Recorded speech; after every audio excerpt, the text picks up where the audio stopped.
Так, и сейчас это на экране у нас. Надо убрать. Ну, давайте так. Вот как-то так. Уважаемые коллеги, начинаем работу нашей демонстрационной площадки «Инновационные цифровые продукты и решения для современного образования». У нас есть приглашенный эксперт Китайгородский Михаил Дмитриевич. Многие, наверное, его знают. Кандидат физико-математических наук, доцент кафедры общетехнических дисциплин и методики обучения технологии Сыктывкарского государственного университета имени Петерима Сорокина. Михаил Дмитриевич, я вам предоставляю приветственное слово и настрой на позитивную работу нашей площадки, поскольку это очень актуальный сейчас у нас вопрос. Да. Здравствуйте. Так, далеко не уходите, вот здесь вот Лиля сказал. Уважаемые коллеги, хочу, во-первых, поздравить всех, кто имеет отношение к Коми-Республиканскому институту образования с юбилеем. Такая знаменательная дата. Даже если кто не работает, то наверняка сотрудничайте с этим замечательным современным институтом. Хочу пожелать новых идей. Хочу пожелать, чтобы эти идеи вы притворяли в жизнь, доводили до какого-то практического применения, здоровья, сил, благополучия. Наша секция, дискуссионная площадка, конечно же, она соответствует современному состоянию образования. Вы знаете, что начинается новая такая волна национальных проектов. Были проекты, связанные с цифровым образованием. Сейчас они немножко модернизируются. И вот в национальном проекте образования знаете, что есть федеральный проект «Цифровая образовательная среда». Есть много направлений, которые нужно реализовывать, и от нас, от преподавателей, учителей, методистов, разработчиков программного обеспечения много чего зависит. Ну, наверное, вы этот федеральный проект видели. Если нет, нужно с ним, конечно же, познакомиться. Планируется разработать и утвердить целевую модель цифровой образовательной среды. То есть это будет некоторая единая федеральная модель, к которой должны присоединиться все образовательные организации. Посмотрел программку, много тем и много сообщений посвящены как раз информационному обеспечению образовательного процесса. То есть такое насыщение электронными образовательными ресурсами, цифровыми образовательными ресурсами, такое насыщение происходит. И это вот одно из направлений.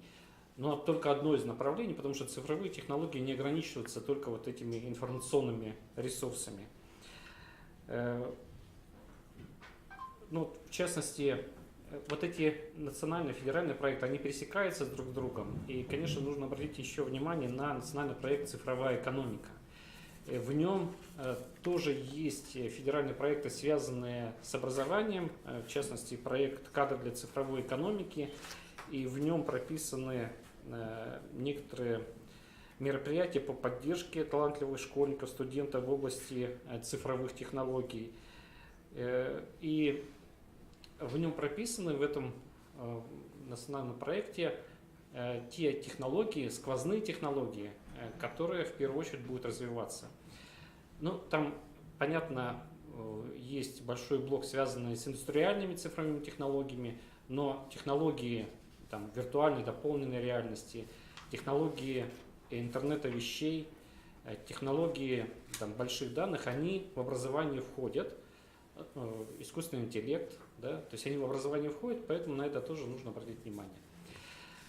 Интересно послушать, посмотреть ваши наработки, обсудим их.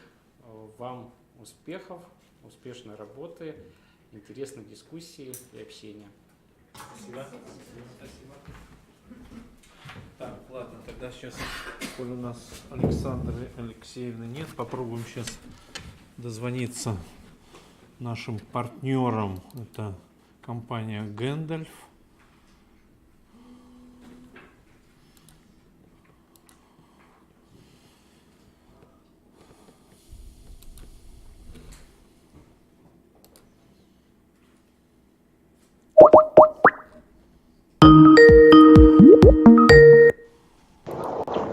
Добрый день. Коллеги, добрый день. Константин. Да, я с вами. Так, что-то мы вас не видим пока. Так, я так презентацию буду показывать, а так я без камеры буду говорить. Хорошо, вы можете нас поздравить, у нас 80-летие. 80-летие чего? Можно поинтересоваться? Института развития образования. В Поздравляю. рамках этих юбилейных мероприятий и проходит вот эта наша конференция. Мы готовы вас слушать, вы в эфире. Да, сейчас я свою презентацию покажу вам. Так, сейчас, минутку.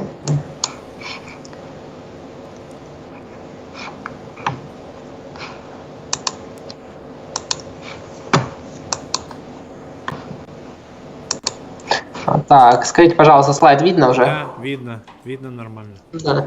Так, а можно поинтересоваться, какой контингент меня слушает? Это какие организации, чтобы более мог точно? Контингент такой разношерстный, это учителя, это доп. Образование есть у нас? Дополнительное образование, по крайней мере, записывались.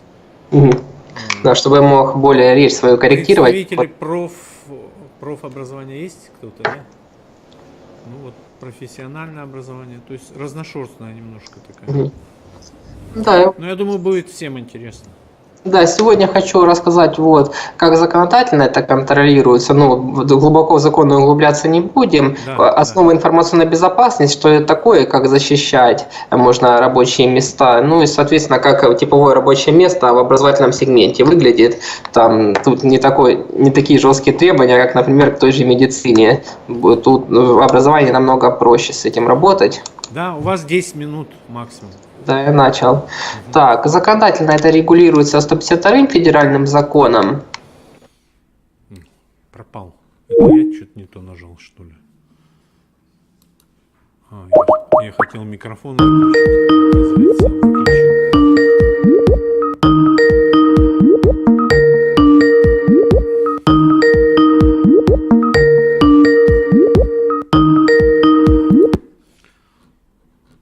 Это он звонил?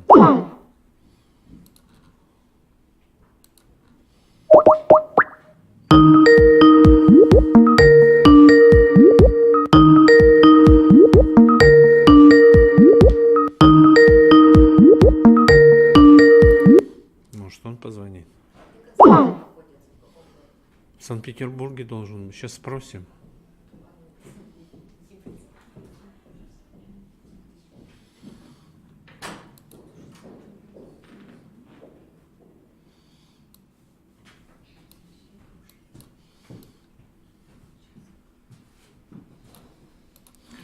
Ёлки-палки. Он, наверное, не видит, что он отключился.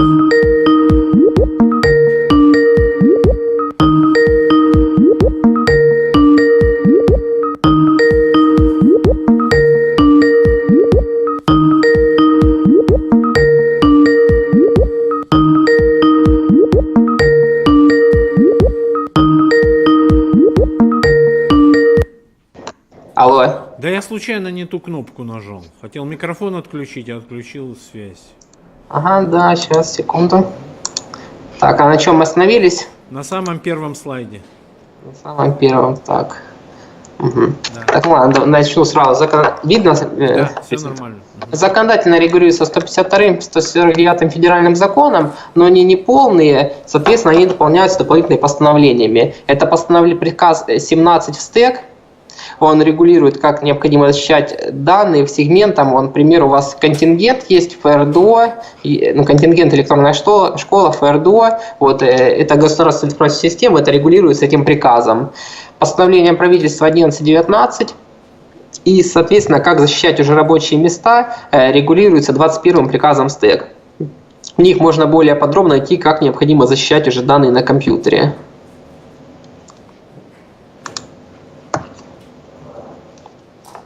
Вот. Чтобы защищать, какие бывают вообще категории информации, которые мы защищаем? Самая строгая категория – это государственная тайна, вот, там строгие условия. Затем идет конфиденциальная информация. К конфиденциальной информации относятся наши с вами персональные данные.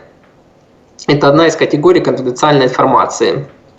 И затем идет третья категория, это общедоступная информация. Например, все, что мы можем найти на Википедии, в учебниках, это является общедоступной информацией, ее нет смысла защищать.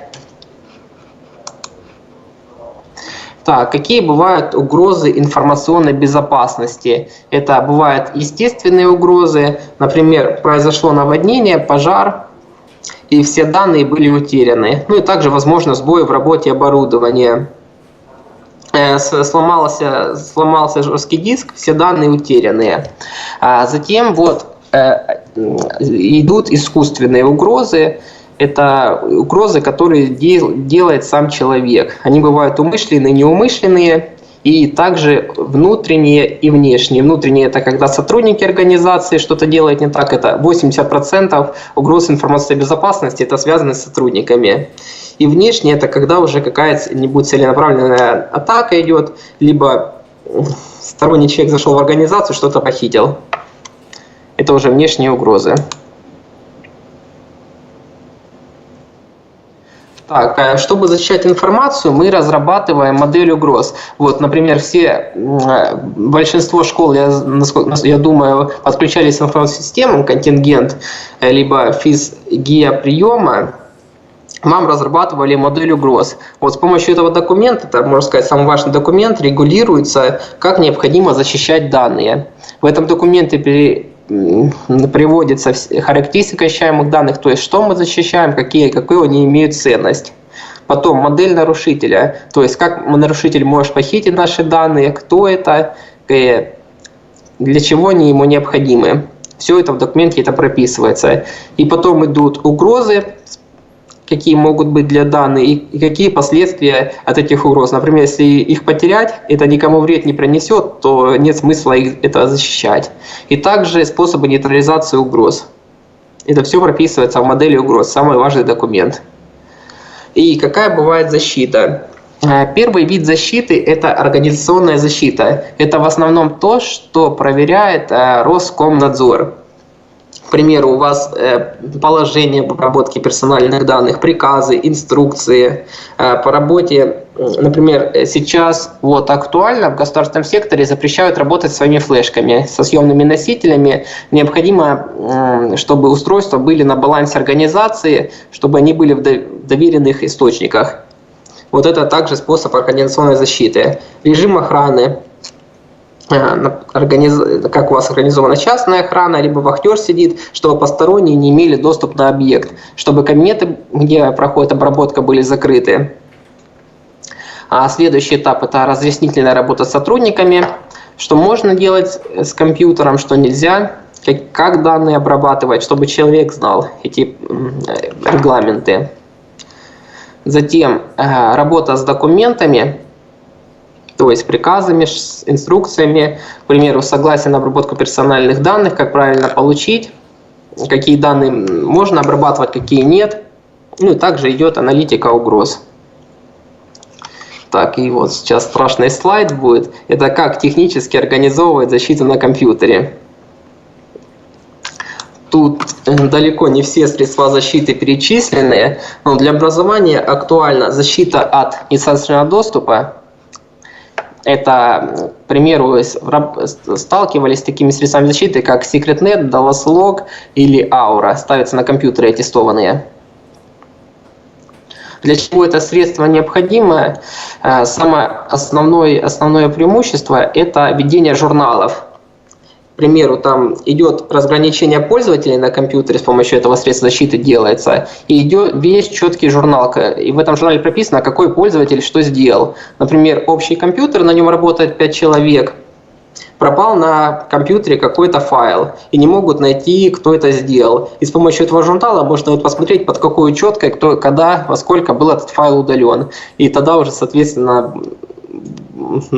будет ясно, кто сделал, кто совершил ошибку. Антивирус – это стандартно, они у всех имеются. Тут стек требует, чтобы были сертифицированные средства защиты. В основном это идет Касперский либо Доктор Веб. Ну и также межсетевое экранирование обязательно. И криптография. Криптография, она не всегда нужна. Например, это в тех случаях, когда мы работаем с электронной подписью, либо работаем с VIPNet.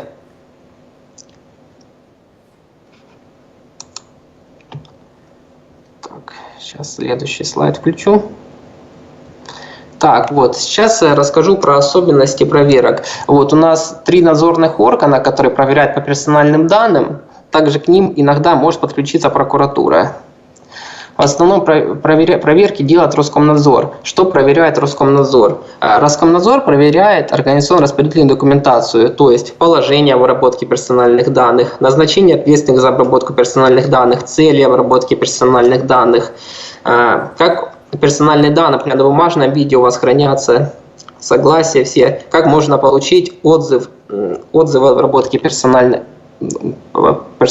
данных. И как, например, если мы обработали персональные данные, мы перестали их обрабатывать, как мы уничтожаем персональные данные этого человека. Вот, Роскомнадзор проверяет это в первую очередь. Это его часть, это именно документарная. И имеются вопросы, возможно, кто-то сталкивался с Роскомнадзором когда-нибудь. Затем проверяет также стек.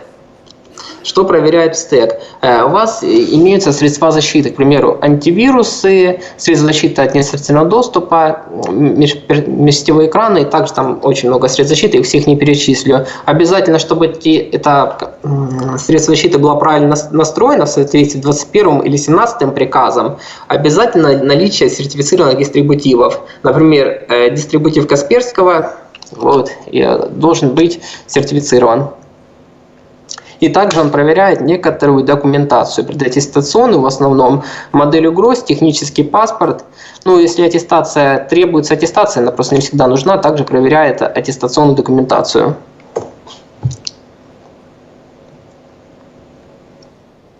А затем, что проверяет ФСБ? ФСБ работает с криптографией. Это, к примеру, ваши электронные подписи. В основном это самая частая ошибка, что электронные подписи просто хранятся сертификаты на компьютерах. Этого не должно быть, это грубое нарушение, они должны храниться на токенах. Вот ФСБ любит проверять такой момент. Ну и также, как у вас ведутся журналы. Имеются журналы электронной подписи.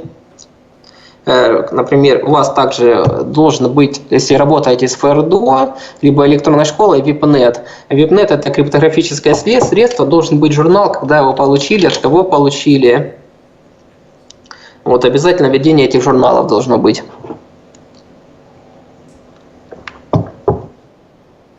Так, вот, как организовать типовое рабочее место? Тут взял среднерыночные цены, чтобы можно было ориентироваться, сколько это стоит, если кто-то не занимался защитой данных организаций. Вот ставится, к примеру, средство защиты SecretNet Studio, он содержит все сразу защиту от НСД, межсетевое экранирование, также антивирус, и полностью сертифицирован. Годовая лицензия около 5000 стоит, на 3 года, как раз 3 года аттестат соответствия выдается, на 3 года 12 000 стоит, как раз максимально удобно, потому что у вас всегда будет актуальная версия, которая будет соответствовать требованиям защиты. Так, и остальное это я перечислил услуги по настройке и установке, по подготовке документов внутренних, которые самостоятельно разрабатываются организацией, но можно нас к этому привлечь. И также вот по аттестации информационной системы. Также вот к нам часто обращаются за разработкой локально-нормативных актов для Роскомнадзора, что Роскомнадзор проверяет это приказы, инструкции. Вот за этим документом у нас стоимостью 15. Так, вот мои контакты. Если кому-то интересно, можете записать, можете звонить или писать на электронную почту, я отвечу.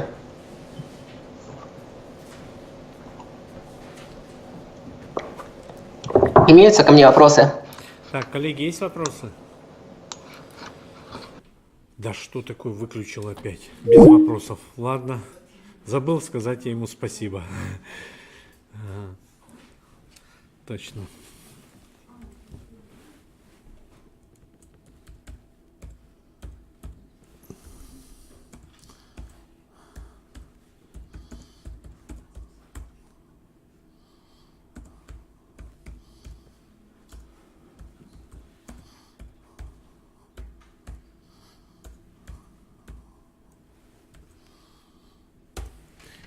Так, ну, спасибо Константину, прослушали информацию.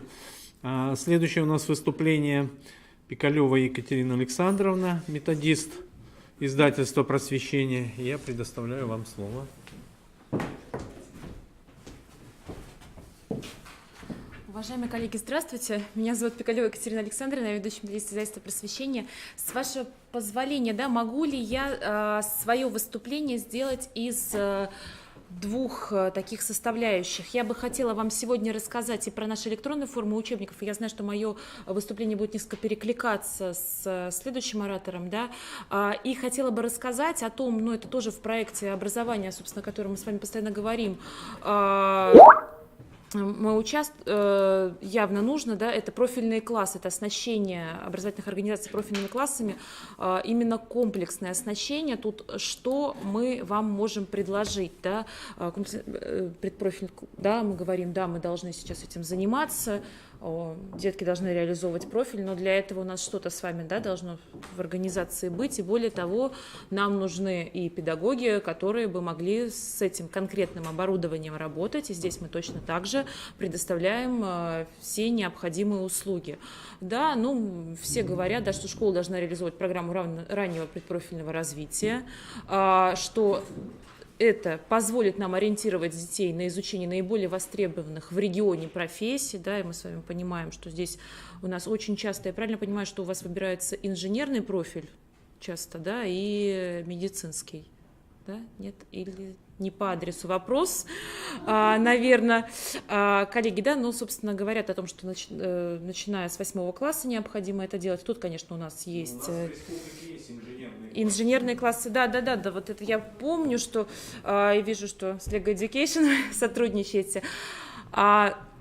Смотрите, да, что мы от себя, да, для педагогов предоставляем, какой вот момент. С 8 класса у нас есть пособие «Твоя будущая профессия», есть они у нас в библиотеке Криро, можно с ними ознакомиться, да, это и классные руководители этим занимаются, и в рамках приоритетной технологии.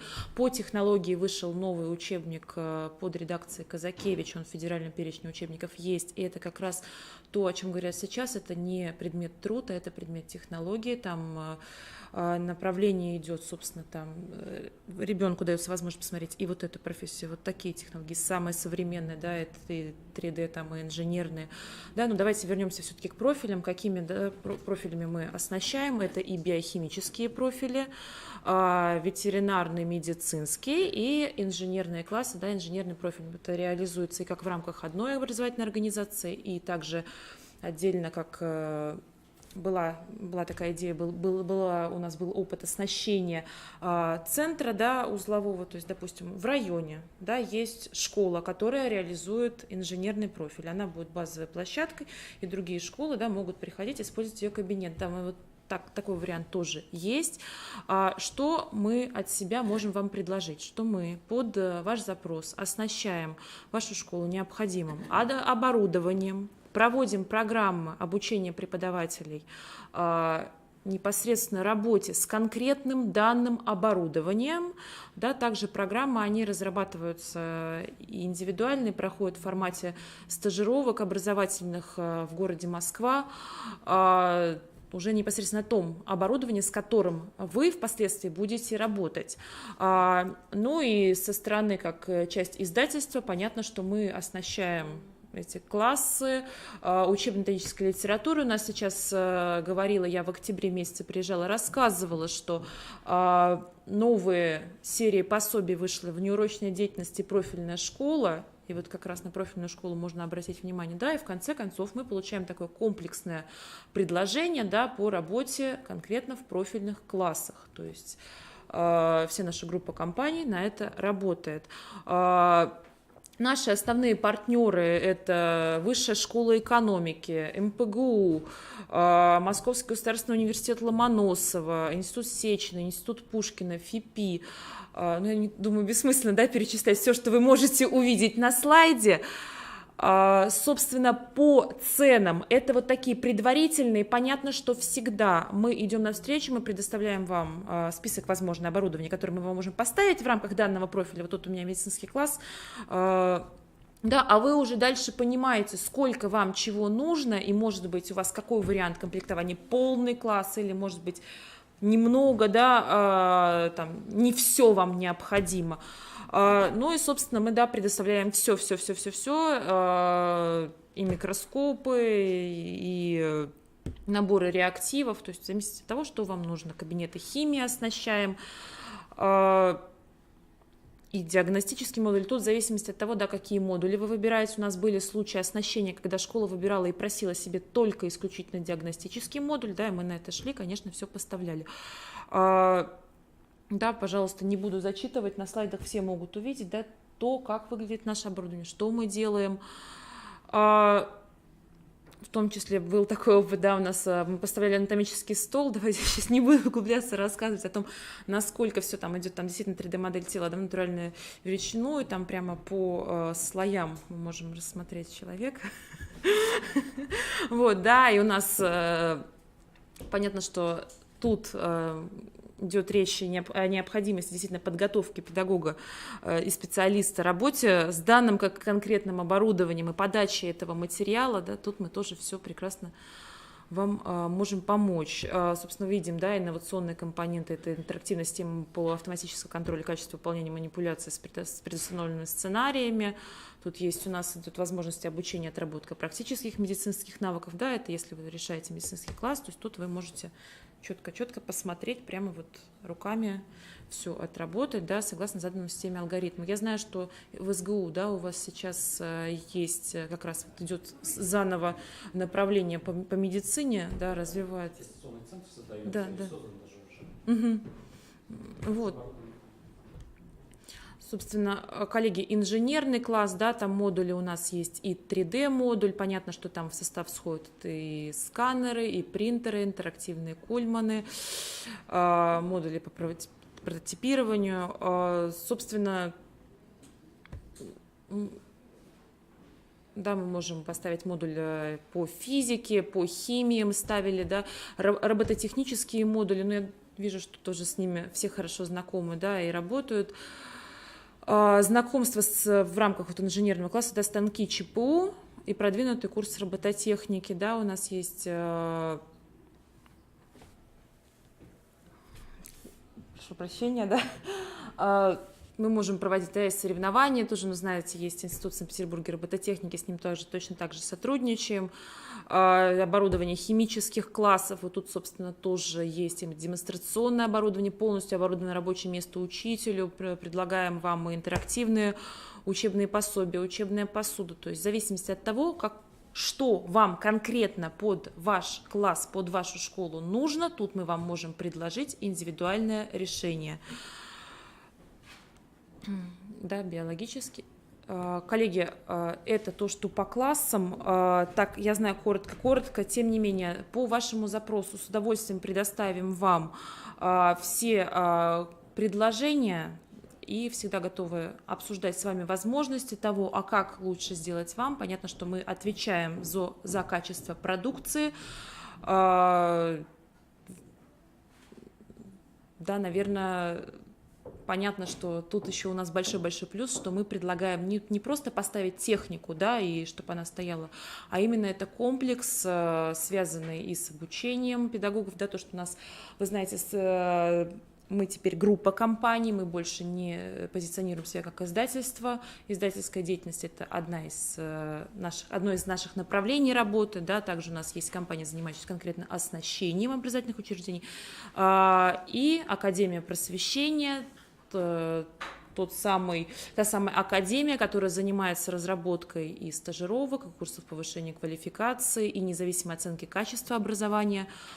Так что вы всегда можете к нам обратиться. Мои контактные данные я, пожалуй, оставлю уже по истечении второй части моего выступления. Если что, обращайтесь всегда по номеру мобильного телефона. Всегда готова отвечать 8 981 178 81 00, 8 981 178 81 00. Зовут меня Екатерина Александровна Пикалева. Коллеги, да, и теперь про вторую часть. Я так понимаю, что в республике особенно сейчас сильно появился запрос на электронные формы учебников. Я так понимаю, что действительно это важный момент, да, который наконец-то мы этим заинтересовались, да, ну давайте так, еще когда разрабатывали электронные формы учебника, вы помните, что было это в 2014 году, стали обязательны именно как электронные формы учебника, мы проводили опрос, да, среди коллег о том, что считают ли они себя учителями 21 века. Не знаю, да, ответила небольшая часть, большая часть скорее, да, считает себя учителем 21 века. Мы понимаем, что, конечно, необходимо развивать наше образование, как-то делать урок ярче, интересней, использовать новые формы.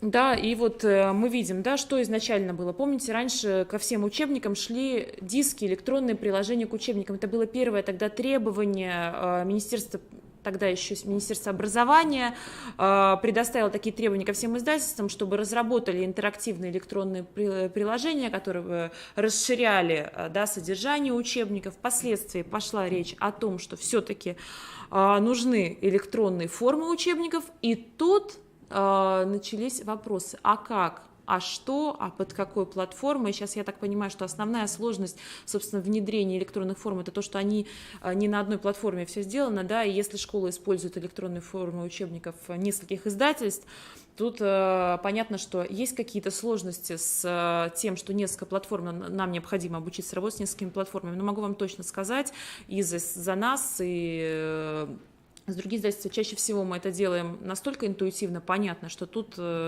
вам, как специалистам, а скорее всего, это именно вы будете теми самыми администраторами электронных форм учебников от своей школы, да, не нужно прилагать каких-то особых усилий, то есть все приблизительно в одной логике, да, ну и, собственно, разрабатывали мы эти электронные приложения, сейчас они уже не идут непосредственно приложением к учебнику в виде диска, сейчас они все расположены бесплатно для скачивания, доступны на сайте издательства «Просвещение», и вы с ними можете продолжать работу, да, но мы помним, что с 2014 года мы переходим к электронным формам учебников. И сейчас в федеральном перечне учебников остались только те учебники, которые имеют электронную форму. При этом здесь понятно, что идет речь о том, что это и цифровая копия учебников, которая не отличается, должна бы от бумажной копии, да, но при этом хочется каких-то расширенных дополнительных возможностей. Да, и мы переходим постепенно, понятно, что мы улучшаем, открываем какие-то дополнительные возможности, да, для наших электронных форм учебников. Ну, собственно, что уже сейчас мы можем, понятно, использовать в образовательном процессе наши электронные формы учебников. Что из дополнительного? У нас есть там две вкладки, есть печатный учебник вкладка и электронный учебник. Печатный учебник – это та самая часть, которая не отличается от бумажного учебника, четко все совпадает по страницам, прямо вот, ну, как PDF-копия. Да, а в разделе, где электронный учебник вкладка, вы можете поработать, да, из галереи изображений, вы можете пройти. Там есть раздел «Тренажер и контроль», да, где расположены различные тесты по данной теме, по параграфу и контроль. Ну, непосредственно уже контрольные работы. Какое решение приняло издательство при разработке учебников? Мы понимаем, что в каждой школе совершенно своя материально-техническая база. Мы понимаем, что если бы учебники требовали постоянной работы в сети интернет, да, то тут возникла бы сложность. Соответственно, мы при разработке старались максимально не перегружать учебники какими-то такими дополнительными функциями. Да, у нас интернет необходим только однажды, когда вы скачиваете непосредственно электронный учебник на устройство. Это планшет, это компьютер, либо это ноутбук.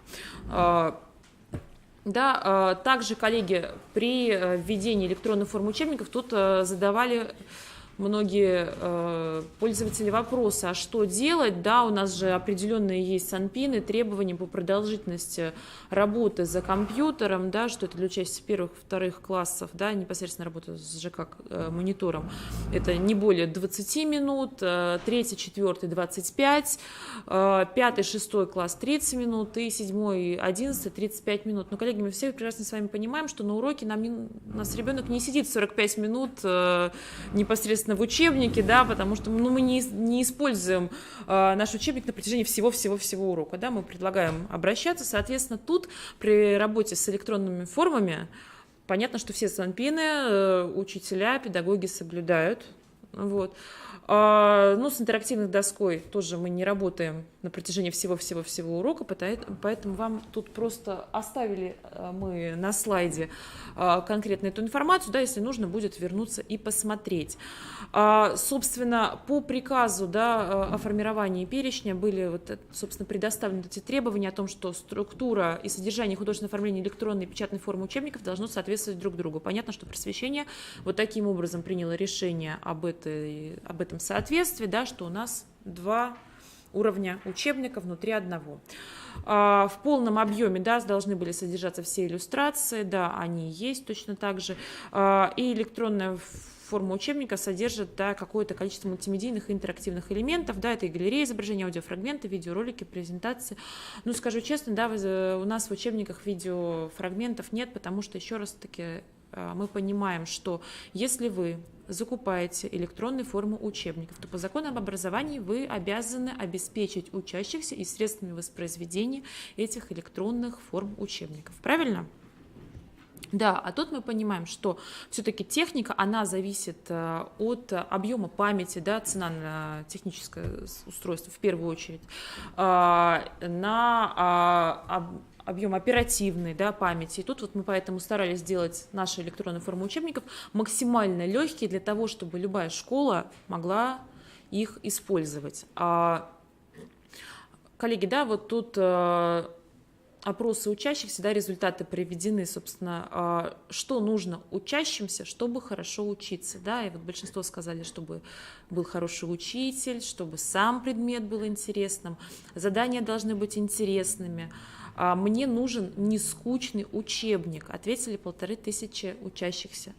Соответственно, да, мы понимаем, что учебники тут не только к электронным формам, а что и печатные, да, они должны делать так, что понятно, что у нас учебник это не та вещь, не основная вещь, которая побуждает нашего с вами учащегося решать, возвращаться к тому или иному предмету, но тем не менее это немаловажный инструмент, потому что понятно, мы понимаем, что основное действующее лицо это, конечно, учитель, да, и от педагога зависит все, но тем не менее учебник должен быть интересным. Ну, тут даже мы проводили исследования, да, классы, которые работали, да, с электронным формой учебником, там дети, они привыкли, они всегда возвращаются с планшетами, сидят в руках, да, и они часто вот именно прибегают к электронному форме учебников, даже как вот в разделе лишний раз галереи рассмотреть изображение, что-то там пройти, как-то такой интерактив, как-то развлечь себя, может быть, в какие-то там моменты. Ну и родители тоже точно так же считают, да, что обучение и игры можно совмещать не только школьное обучение, да, в пределах разумного. Ну, по мнению родителя, понятно, что от учебника ничего не зависит, что только 34% считают, да, но будет ли ребенок учиться лучше по электронному учебнику, 43% родителей сказали нет, но учиться будет интересней. Да, коллеги, раз уж я здесь перед вами сижу, да, и уже несколько раз сказала про технические рекомендации к выбору устройства. Что тут нужно понимать? Что когда мы разрабатывали электронные учебники, да, на чем мы их можем воспроизводить? Да, это планшетные компьютеры, ноутбуки с операционной системой Android версии 4.4 и выше, но это очень-очень старая версия Android. Мы понимаем, материально-техническая база, понятно, она у всех своя. Windows от 7 и выше, да, на XP не пойдет, но я так понимаю, что уже, я надеюсь, в школах Республики Коми уже в основном, да, Windows 7 используется, 10 где-то, да? 10 уже, ну тогда тем более все на 10 прямо летает, я бы так сказала, да, и iOS версии от 7 и выше. Наличие подключения к сети интернет необходимо, как я уже говорила, только для первоначальной установки учебников, для дальнейшей работы в этом нет необходимости. Диагональ устройства должна быть от 10 дюймов. тут тоже мы пошли на это, ну, это оптимальная, да, диагональ, для того, чтобы не портилось зрение, да, потому что понятно, что, конечно, можно было бы сделать так, чтобы это воспроизводилось и с мобильного телефона, да, со смартфона, но, тем не менее, насколько это удобно будет, насколько это можно использовать именно для работы в классе, ну, тут, конечно, вопрос. Ну и, собственно, по памяти нужно около 3 гигабайт для установки комплекта полностью электронных форм учебников по всем предметам, да, для одного ученика. Да, такие небольшой объем памяти. Коллеги, скажите, пожалуйста, насколько актуально будет, если я сейчас расскажу о том схеме, как получать доступ к электронным формам учебников и как раздавать. Либо я сейчас скажу, оставлю вам эту презентацию, расскажу о том, с какими уже, да, проблемами сталкиваются и какие вопросы нам задают уже по ходу работы с электронными формами учебников. Второй вариант. Да, коллеги, собственно, самый часто задаваемый вопрос. Ребенок ушел в другую школу, как у него отнять эти электронные формы учебников, да, унес электронные формы с собой. Тут все просто у нас, когда вы покупаете лицензии на электронные формы учебников, вам приходит доступ к кабинету выдачи этих электронных форм учебников. Вы там формируете комплекты для 5 класса, для 5А, там, для 5Б, да, создаете нужное количество учеников, раздаете, и там генерируются коды доступа. Впоследствии можно разорвать эту связь. В случае, если ребенок у нас ушел, да, и данная электронная форма учебников, она к вам вернется обратно для последующей выдачи. Также можете в конце, как у каждого года, вы отзываете эти электронные формы учебников, и все есть. Коллеги, на сайте издательства, если что, у нас есть раздел «Электронная форма учебников». Да. Второй момент. Теперь у нас персональный аккаунт, да, позволяет получить доступ к электронным учебникам, да, с 3 устройств. Да, про это говорили, просили коллеги, но это не значит, что мы можем закупить одну электронную форму учебников на 3 учеников и параллельно использовать. Нет, просто у нас одна электронная форма учебников, да, она к конкретному ученику, да, привязывается. И дальше уже этот наш с вами ученик может прийти поработать в классе, может прийти поработать дома, может приехать поработать к бабушке. Какие, да, еще моменты? Вот у нас электронные формы учебников, вы можете посмотреть, ознакомиться с ними в приложении учебники просвещения, да, там есть раздел «Витрина» и есть демо-версия учебников, это вам будет достаточно для того, чтобы вы посмотрели, ознакомились, поняли, а нужно ли вам это конкретно вашей образовательной организации. Да, также, коллеги, говорила, да, про то, что разные издательства на разных площадках свои электронные формы учебников делают. На площадке «Учебник просвещения» также расположены учебники издательства «Бином. Лаборатория знаний», которые также входят в нашу группу компаний, и ассоциации «21 век». Поэтому, если вы используете, да, учебники по информатике, да, «Бином», например, совершенно спокойно вы понимаете, что эти же электронные формы учебников вы можете и с нашего приложение использовать.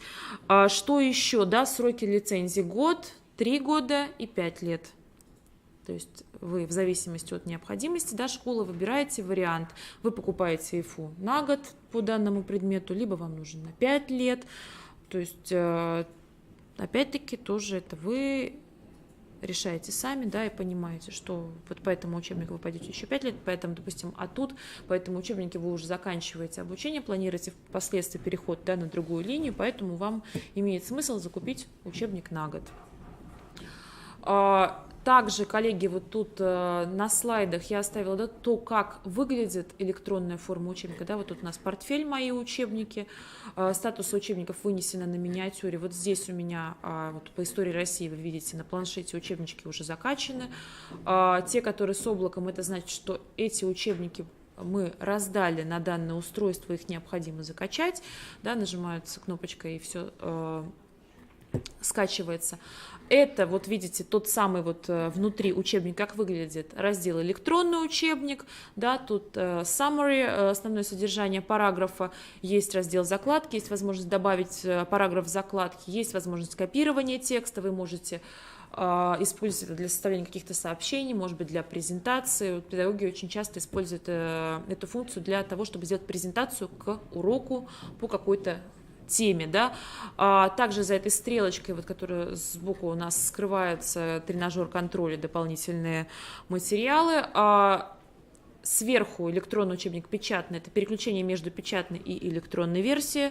Содержание, также вы можете так двигаться по содержанию, вот здесь с левой стороны в виде прокручиваемой ленты, либо вы можете вывести на весь экран и так и ходить, переходить с параграфа на параграф. Да, внизу в разделе электронный учебник под основным текстом параграфа идут пиктограммы после текста параграфа, ссылки на дополнительные материалы к нему, это разделы, допустим, в учебниках по истории словарь, запомните эти даты. Туда же подгружены исторические источники. Мы помним, что по ИКС мы работаем на уроках истории России, да, с историческими источниками, и тоже к этому всему вот можно прибегать в ходе урока. Урок от этого становится только интересней. На уроках изобразительного искусства, кстати, у нас был такой отзыв от педагога, который сказал: вы знаете, как я делаю? Я и на интерактивной доске открываю галерею изображений к вашему учебнику немецкого, а так как изображение в очень хорошем качестве, она начинает прямо вот, когда ведет урок, да, разбирают они то или иное изображение, они прямо увеличивают, да, на интерактивной доске, просто я это движение показываю, интуитивно понятно, да, что мы увеличиваем. И таким образом можно рассмотреть какие-то там мелкие детали на изображении. Тоже достаточно интересная, мне кажется, такая возможность для работы. Коллеги, вот недавно, да, был обновлен доступ к лицензиям, да, это происходит с сайта licenseprof.ru. Призываю вас использовать наш сайт, да, идти на сайт издательства просвещения www.prof.ru. Там у нас есть раздел «Открытый урок с просвещением», где ведущие педагоги показывают открытые уроки как раз с использованием электронных форм учебников. Это вот очень полезно для тех педагогов, которые думают: а как же я мог бы у себя на уроке это использовать? Можно это посмотреть, да, и, коллеги, обещала оставить контактные данные. Еще раз, мой номер мобильного телефона 8 981 178 81 00, адрес электронной почты epikoleва@prof.ru. Здесь у нас присутствует наш специалист отдела по работе с государственными заказами Лисова Алиса Анатольевна. Она собирает заказы, да, на электронные формы учебников, на бумажные формы учебников. Ее контактные данные также оставляю на слайде, ну и предлагаю вам пользоваться почаще сайтом издательства просвещения. На нем у нас расположены и дополнительные материалы, про которые я говорила, и проходят вебинары, информация о конкурсах. И у нас есть группа ВКонтакте, официальная группа издательства просвещения, где вы точно также можете ознакомиться с последними новостями, новинками и какими-то обновлениями. Спасибо вам большое за внимание. Презентацию вам оставляю. Надеюсь, было полезно. Спасибо большое. Спасибо. Так, следующее у нас выступление Анны Александровны Хлам. Это продолжение темы российский.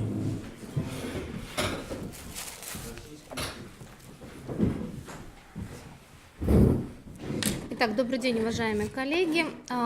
Попытаюсь с вами также поработать в двух форматах. То есть сначала я вам покажу информацию с презентации, а во второй части попытаемся выйти онлайн и, соответственно, совершить манипуляции с сайтом и платформой Лекта.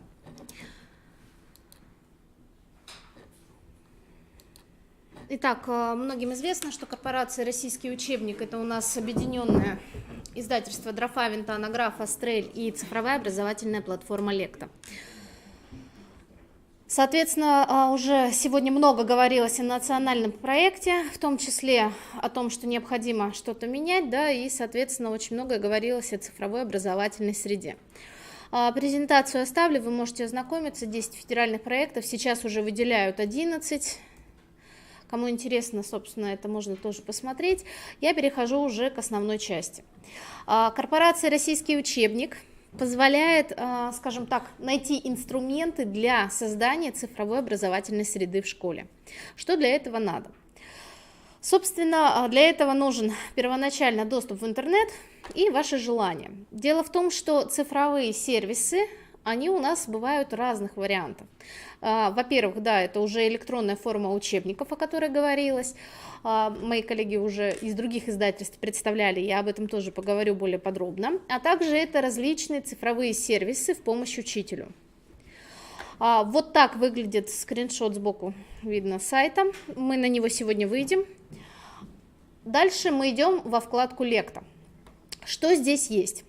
У нас можно работать с цифровой образовательной платформой Лекта в двух форматах. Вы можете выходить онлайн и работать только онлайн, а есть возможность скачать приложение и закачать туда электронную форму учебника, первый раз с доступом интернета, потом выйти из зоны доступа интернета, и, соответственно, приложение будет у вас работать. Вам будет доступна электронная форма учебников и, соответственно, также художественная литература. Я покажу, где что находится чуть позже. Итак, сервисы. Что есть еще? Электронная форма учебника. Навигация достаточно простая и интуитивно понятна. Может, как я уже говорила, воспроизводиться как офлайн, так и онлайн. На любом устройстве. Операционная система любая, какая у вас есть под рукой сейчас на данный момент. Соответственно, закладки, заметки, все это синхронизуется между устройствами, и это можно создавать и, соответственно, во время урока использовать. В чем преимущество электронной формы учебника над бумажной? Тем, что есть электронные образовательные ресурсы. Мы их условно поделили на 3 категории. Первые – это информационные, это видео, это интерактивные карты, это различные схемы, изображения, аудиоматериал. Второй блок – это практическая часть. Там задания на отработку каких-то заданий к параграфу. Это зеленый у нас цвет, можно здесь увидеть. И, конечно, это третий блок электронных образовательных ресурсов, это контрольные материалы. Там содержатся итоговые работы различные, они обычно идут к модулям в конце параграфов, либо к темам, к разделам. Дальше, следующий сервис называется «Классная работа». Сервис у нас бесплатный. Что здесь есть? Это готовые рабочие программы для учителей. Они, соответственно, содержат внутри презентации к урокам по разным темам. Те, которые вы можете использовать во время урока, либо для подготовки к уроку. Презентации можно редактировать, не брать конкретно весь материал, а, например, вставить свой материал, у каждого учителя обычно есть наработки, и, соответственно, они очень легко прописываются в эту презентацию и сохраняются. Можно запускать с текущего слайда и так далее. Классная работа у нас есть 2 видов, есть рабочие программы, которые идут конкретно к нашим учебно-методическим комплектам корпорации «Российский учебник», а также есть универсальные, то есть те, которые подходят к любым учебникам, любых издательств. То есть вы можете просто пользоваться этим материалом. Сейчас доступно 85 рабочих программ, количество я здесь указала, классы разные, вы можете с ними ознакомиться. Они постепенно пополняются, потому что этим сервисом всего 8-9 месяцев. База будет расширяться, мы будем дополнять еще новыми рабочими программами. Следующий сервис называется «Контрольная работа». Что здесь? Соответственно, здесь есть тоже фильтр, с помощью которого вы можете выбрать виды контроля. Они есть текущие, тематические, итоговые, есть подготовка к ОГЭ и ЕГЭ, есть подготовка к ВПР. Все это тоже бесплатно доступно вам. И, соответственно, если вы работаете с интерактивной доской или так же, как и я, через проектор, эту работу можно выводить в классе и работать фронтально. Вот здесь значок в верхнем углу. Можно распечатать необходимое вам количество вариантов на класс. Варианты будут типовые, но разные, то есть значения будут в примерах разные, чтобы вы могли, соответственно, с детьми отработать какую-то тему. Можно создать виртуальный класс. Он создается достаточно легко. Для этого вам потребуется в среднем 10-15 минут. И создав его единожды, этот виртуальный класс поможет вам в следующем. Во-первых, вы увидите, сколько баллов набрал ученик по тому заданию, которое вы ему дали. Вы можете сами задать количество времени, необходимое для выполнения задания. Это может быть, если у вас есть устройство, планшеты или компьютерный класс, то, соответственно, в пределах урока. А можно дать задание на дом. Система сама посчитает количество правильных вариантов и заодно рекомендует оценку ребенку, какую поставить. Плюс там же есть возможность комментирования работ учащихся. Я это покажу уже вживую во второй части своего выступления. Как создавать и что. Сейчас доступно более 500 работ. Вы можете ими пользоваться. Следующий сервис – это интерактивное приложение Atlas+. Сейчас доступны 3 предмета – география, история и астрономия. Там внутри есть интерактивные карты, там есть интерактивные схемы, с помощью которых предмет можно, собственно, изучать более активно и ярко. Это бесплатное приложение, вы можете пользоваться. В презентации ссылки все рабочие с быстрым доступом.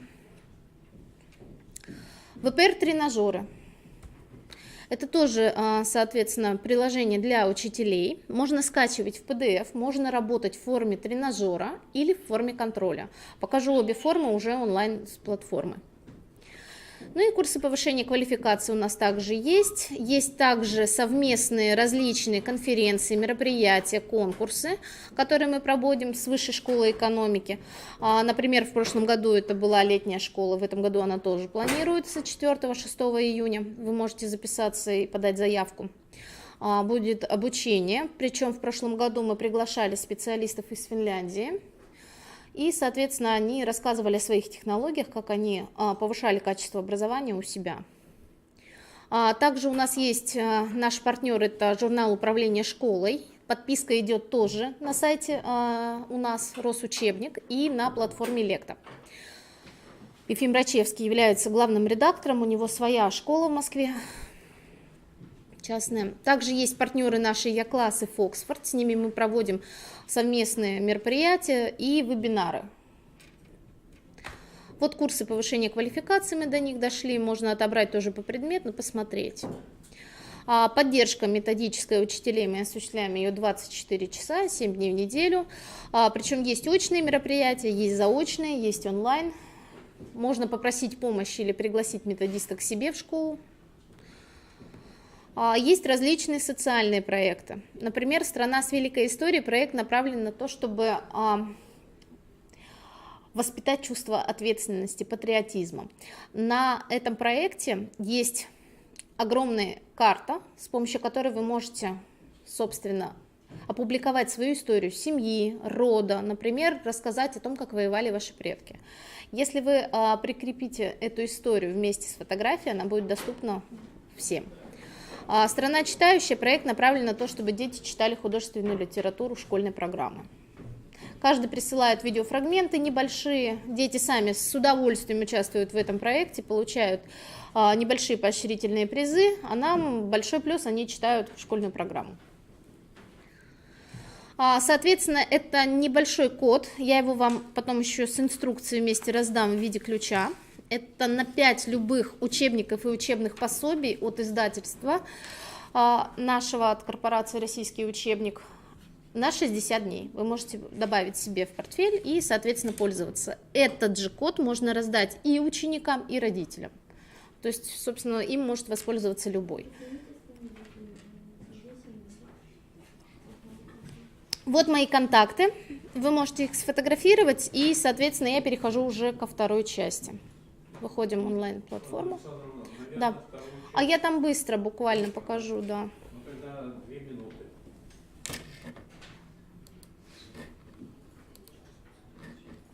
Итак, я набираю в браузере Росучебник.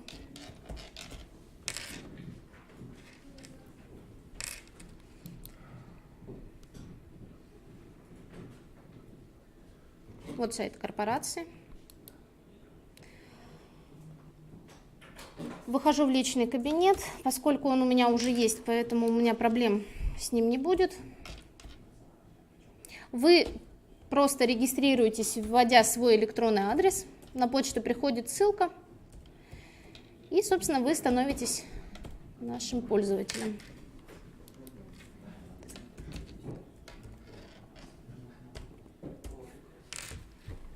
Так, что-то мне...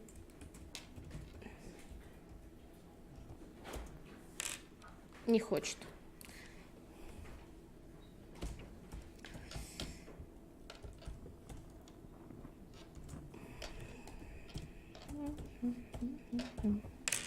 Просто покажу, где находятся сервисы и, собственно, как ими воспользоваться. Сразу показала хитрости. Если вы регистрируетесь дважды, то этот код будет тоже работать дважды. То есть вы можете дважды и трижды выбрать 5 учебников бесплатно на 60 дней. Итак, заходим. Когда регистрируетесь каждый раз по-новому, с новым электронным адресом, на 60 дней, да. Причем их можно активировать не сразу все 5, а по очереди. Да. Итак, заходим. Вот она, Лекта. Внизу, соответственно, можно скачать приложение. Все это быстро, в 2 клика. Но меня больше интересует, соответственно, вот что. Заходим в магазин. Стоимость сейчас покажу. Если покупаете как юрлицо, стоимость учебника 75 рублей.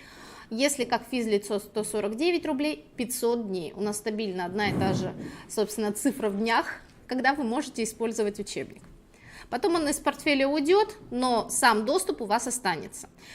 Здесь, если мы отсортируем вниз, вот здесь есть аудиоприложения, они бесплатные. Ну вот, показываю, да. Здесь есть разные самоучители по всем языкам: испанский, английский, французский, немецкий, корейский, китайский, ну вдруг кто-то интересуется. Есть сказки, бесплатные аудио, ну вот, например, «Алиса в стране чудес». Вы можете использовать их бесплатно. Это аудио. Если вам нужны школьная программа, книжки, то выбираем художественная литература, и все книжки с зеленой обложкой у вас также доступны бесплатно. 500 дней, если истечет, то можно добавить еще раз. Ну, вдруг не дочитали. Так, дальше. Выхожу обратно, захожу в раздел «Учебники». Куда вводить, активировать код? Вот он, активировать код. Сюда вы вводите Magic Age, который у вас идет с ключиком. Вот, соответственно, учебники. Вот они, сервисы. Классная работа из каталога. И вы выбираете то, что вам надо. Ну вот, например, просто открою. Да вот любой, собственно. Вот они, соответственно, уроки. Открываем. Вот они, презентация. Сейчас она прогрузится. Вот, и вы можете их использовать. Они тут разные. Если там посмотрите, дальше контрольная работа, то есть можно с ними работать. В принципе, доступ у вас сохраняется, он бесплатный к сервисам. Электронная форма, вы уже видели, собственно, сами варианты. Ко мне вопросы есть? Спасибо. Вам спасибо. Если будут, вы еще здесь. Да, я никуда не убегаю. Так, следующее выступление у нас технология смешанного обучения. Александр Евгеньевич Клименко, учи.ру.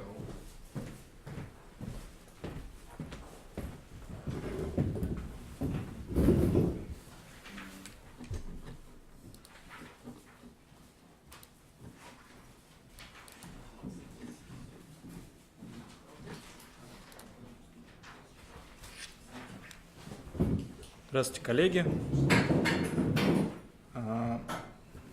Начнем. Небольшая вначале вводная часть будет о том, как мы представлены в регионе, потом плавно перейду к непосредственно методикам смешанного обучения, как мы их используем, какие уже проекты у нас пилоты прошли. На данный момент лучше скажите, пожалуйста, кто знаком с нами? Ручку поднимите. Все, да, знакомы? Это образовательная наша онлайн-платформа, где ученики из всех регионов России изучают в интерактивной форме предметы. На данный момент у нас 2,5 миллиона учеников, 200 тысяч учителей, миллион родителей, 20 тысяч школ. Эти показатели постоянно растут. Сейчас в Республике Коми у нас занимаются 20 тысяч учеников. Есть сравнительные цифры, например, если с другими регионами сравнивать. Наши курсы полностью соответствуют и в ГОСу, и ПОПу. И если в разбивке по начальной и средней старшей школе, то у нас порядка 12,5 тысяч это занимаются с 1 по 4 класс начальная школа, И сейчас мы также наращиваем свои обороты, это в средней и старшей школе, математике, алгебре, английскому языку и русскому. Отдельный слайд я покажу еще новинки, которые у нас появились в этом году. Соответственно, если по муниципалитетам, Республики Коми смотреть, то возглавляет у нас Сыктывкар, Воркута, Ухта, Печора, Сногорск входит в пятерку самых используемых нашу платформу. Как используют Учеру в России, в основном в регионах, то что учитель может использовать задания для демонстрации, вот как мы с вами сейчас с помощью проектора либо интерактивной доски, может выбирать какие-то задания для объяснения материала, там, интерактивного взаимодействия с учениками, чтобы они выходили вместе, делали. Вот. Либо в какой-то внеурочной деятельности может 10-15 минут уделять в своем уроке, либо полностью один урок в неделю посвятить, приводить его либо в компьютерный класс, если есть какие-то мобильный класс, либо планшеты, прямо у себя организовать это в классе. Ну и, соответственно, ученики сами могут на компьютере, планшетах, там, мобильных устройствах дома заниматься в комфортном темпе для них, проходить школьную программу, осваивать, когда в своем комфортном темпе, по индивидуальной образовательной программе. Вот. В чем наш уникальный подход? То, что платформа всегда строит диалог с ребенком, она его хвалит, если он справляется и делает все правильно. Если ошибки, то она задает уточняющие вопросы и именно подводит его к верному решению. То есть никогда не просто не дает, что это неверно, вот верный ответ. Это не тренажер, а именно обучение. Вот. И задачи именно подбираются по уровню сложности, то есть персонализация происходит. Независимые исследования, которые проводились Департаментом образования Тюменской области, Департаментом образования Кемеровской и Казанским федеральным университетом, показали, что с использованием нашей платформы прирост там, разница в 30%, когда используют нашу платформу по знаниям. И, соответственно, мы выступаем как помощник именно для учителя, потому что мы являемся таким дополнительным образованием, где ученик все проходит задания, и всю статистику, как ученики проходят, осваивают тему, учитель может в своем личном кабинете наблюдать по каждому ученику, сколько он прошел, какой у него прогресс, когда он последний раз заходил, какие темы он выполнил, не выполнил. Для учителей сейчас у нас платформа, и всегда она являлась и будет бесплатной. Вот. Мы недавно относительно ввели то, что если раньше у нас было до 4 просто бесплатно для детей, то сейчас мы для учителей ввели новую такую функцию, как начать урок, кнопка. То есть до 4 часов дня учитель, когда работает с учениками, может в любой момент времени нажать кнопку «Начать урок», и у него на час открывается, соответственно, сессия, когда ученикам без ограничений они занимаются, вот, выполняют все, что нужно в классе для учителя. И в это время. Если учитель не нажал, соответственно, кнопку «Начать урок», то у учеников в день, после 4 в том числе, есть 20 бесплатных заданий, что примерно соответствует нормативам СанПина, сидения за там, компьютерными, мобильными устройствами. Вот. Для, на самом деле, там, средней и старшей школы это достаточно, 20 заданий много, потому что задания бывают объемные очень для решения. Какие у нас новинки? У нас для начальной школы появилось программирование. Для средней школы у нас появилась география, биология, физика и обществознание. Вот, мы дальше планируем наращивать свой пул предметов вот, и самих заданий, потому что потребность есть, нас постоянно спрашивают, в том числе там, естественный цикл, гуманитарный цикл. Также мы продолжаем нашу одну из основных деятельностей, это проведение масштабных онлайн-олимпиад, они также бесплатные. Здесь вы можете наблюдать определенную статистику по уже прошедшим олимпиадам. Также у нас есть на каждый год календарь олимпиад запланированных, какие будут. То есть ближайшая у нас там олимпиада по английскому языку для 5-11 классов в Заврике, олимпиада плюс в марте планируется.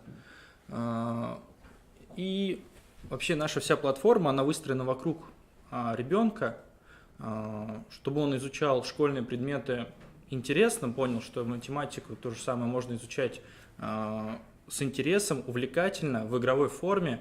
Это не было для него как-то скучно и нудно. А вокруг него такая строится инфраструктура из учителей, которые следят за его результатами. Из администратора школы, которые, ну, как правило, например, заучи, могут смотреть, как статистика учителей ведется, то есть как кто занимается у учителя. Региональный министр, то есть может смотреть по школам именно, как происходит освоение результативности, какие там темы, какие школы. И родители отдельно следят за успехами своих детей, что у них, например, можно всегда быть в курсе, какие темы подтянуть нужно, на какие сделать упор.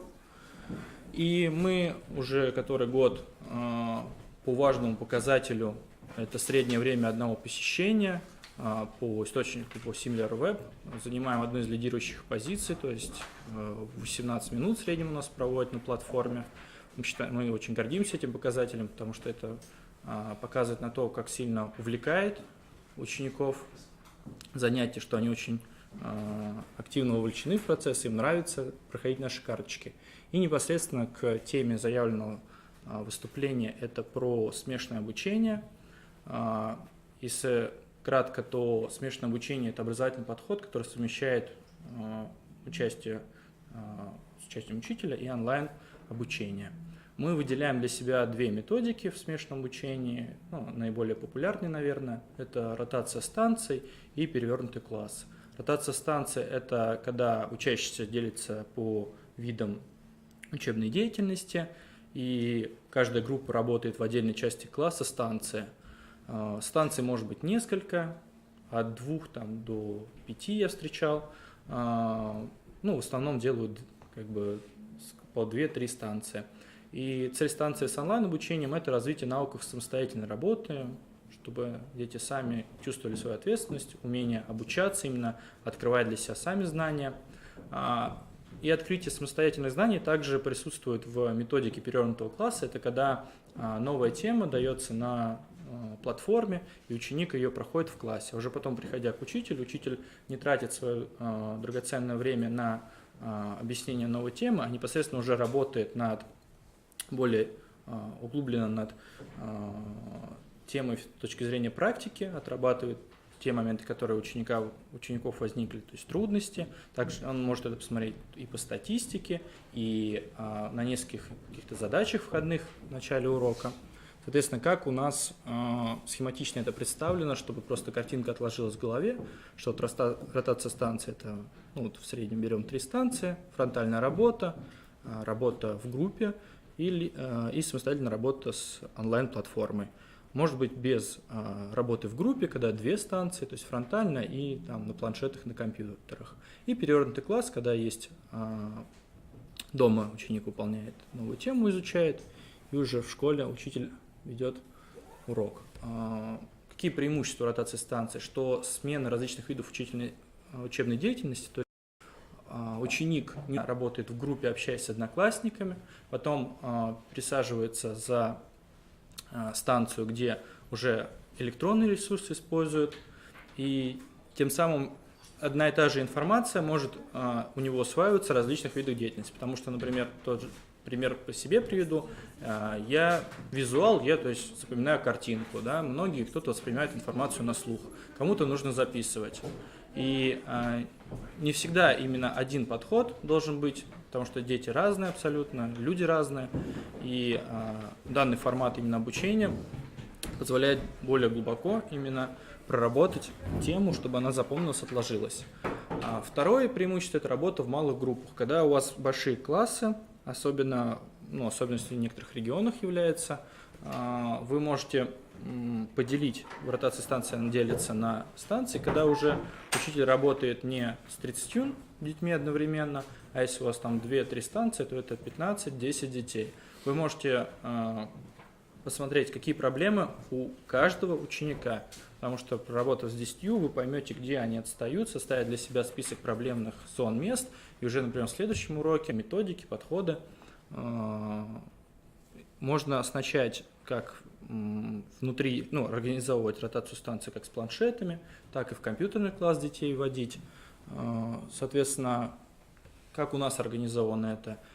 В классе организуются обычно 2 станции, потому что для 3 станций нужно уже тьютера. Не все школы себе могут позволить тьютера, который будет следить за 2 теми станциями. Одна станция – это работа с учителем, вторая – это с интерактивной нашей платформой. первой станции, где работает учитель, разборка текущего урока, самостоятельная работа в подгруппах индивидуально, это новая тема, закрепление этой новой темы.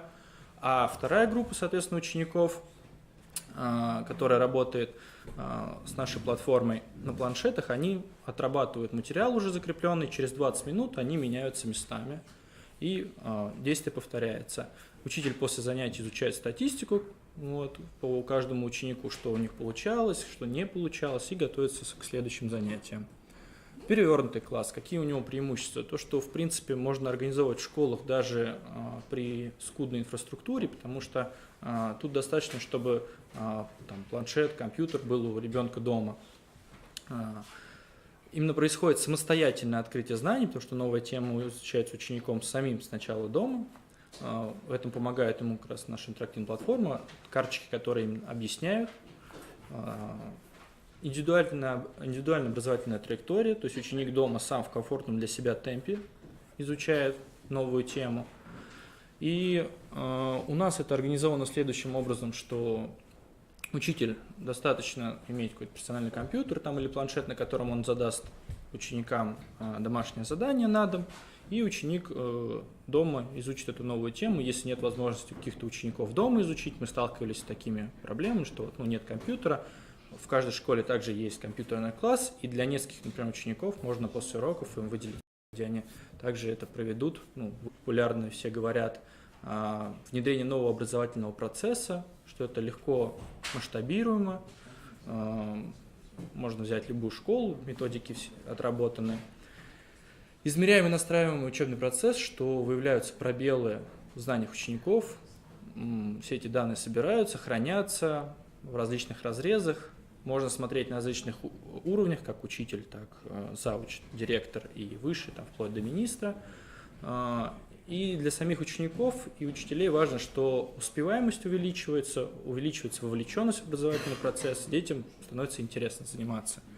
Мы провели несколько пилотов. Был пилот у нас с перевернутым классом, он был в Тюмени, участвовало 3 школы, 12 классов. И провели пилот в Чеченской Республике, это была ротация станций, там 4 школы, 24 класса участвовало. Вот, ротация станций очень хорошая, они проходили, усваивали темы, это в 2 раза быстрее, чем контрольная группа. Вот. Спасибо большое за внимание, если у кого-то есть вопросы, можете их задать, спросить. Спасибо большое. Вот. Можете записать мои данные, обращаться. Можно вопрос? Да, конечно. Скажите, пожалуйста, у вас требуется для работы обязательно подключение, то есть все компьютеры должны быть онлайн? Да, по поводу технической оснащенности, о том, что мы сегодня говорили на первой дискуссионной площадке, что мы верим в это. Вот. И наши минимальные требования, это, соответственно, чтобы был браузер, мы обычно советуем там Google Chrome, и 5 мегабит в секунду интернет подключен, где-то так, то есть там 50-100, конечно, это заоблачная мечта, но вот... 5 мегабит это на весь или на каждую рабочую станцию, если которые платформы развивают точно так же, как вы, например, чем оригинальна ваша платформа по сравнению с Я-классом или что-то еще? В чем ваша именно фишка? Да, смотрите, я всегда, лично я отвечаю на этот вопрос просто возьмите, попользуйтесь. Потому что и сразу почувствуете разницу, мы начали это дело уже давно. В этом. Разница на уровне ощущений, да? Да, мы именно задали этот продукт, сами создаем его, развиваем, продвигаем, мы понимаем, куда двигаться и что именно нужно ученикам, на наш взгляд. Мне кажется, мы просто лидеры в этом направлении с точки зрения нашего продукта, и наши пользователи и их ответ именно учителей, учеников подтверждают это. Спасибо. Спасибо большое. Следующее у нас выступление. Сайты КРИРО.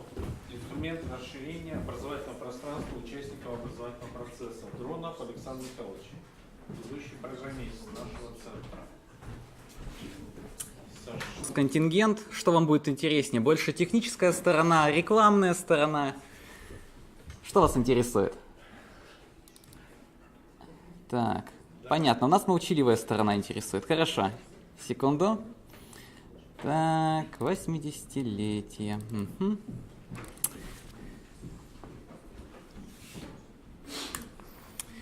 Так, на данный момент следующая ситуация с сайтами. На самом деле это не полная информация, это то, что я сегодня с утра сумел вспомнить. Есть сайты, которые действуют постоянно. Это основной сайт Криро, это дистанционная площадка наша Дистант Криро, потом секретный сайт, который никому не показываем, на котором мы нашу дистанционную площадку администрируем, сайт повышения квалификации и много чего другого еще. Периодические сайты, например, сайт 80.krio.ru, это наш юбилейный сайт. Он будет действовать некоторое время, потом мы его, естественно, отключим, он будет только как архив, он не будет актуализироваться. И сайты партнеров. Также у нас сейчас находятся некоторые ресурсы в разработке. Как вы думаете, сколько человек одновременно работает над всеми этими сайтами? 3. Почти. 4 программиста. При этом... Да.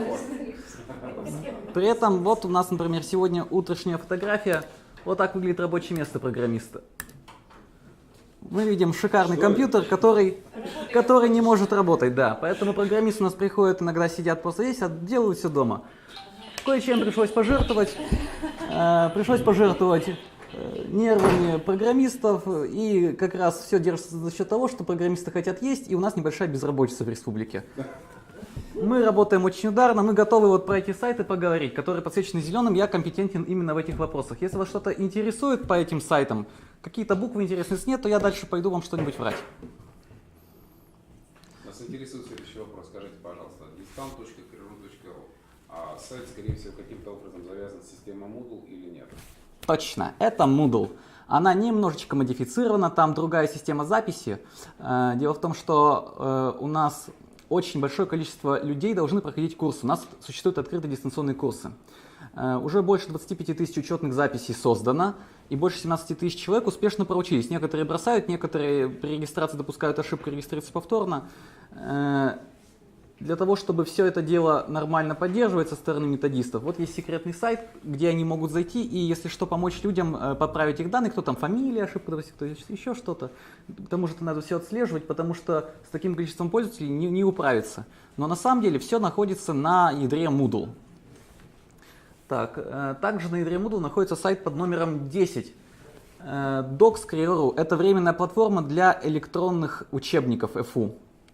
Вы наверняка слышали, что сейчас идет эта тема, что должны внедряться электронные формы учебников, помимо бумажных форм учебников. Для того, чтобы попасть в федеральный список, нужно иметь точную копию учебника, но только с интерактивом и доступную через интернет. Мы реализовали точно так же эти учебники на системе Moodle. Если вдруг у нас здесь есть интернет, я могу даже чуть-чуть быстро, бегло показать это дело.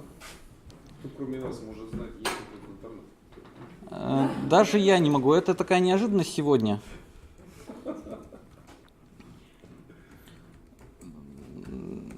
Но опять же, программисты, они как бы не занимаются интернетом, они же занимаются разработкой программ. У нас есть технические специалисты, которые занимаются интернетом. Так что, ну вот, например, то есть это учебник Коми-язык 5 класс. Он дополнен различными тестовыми заданиями.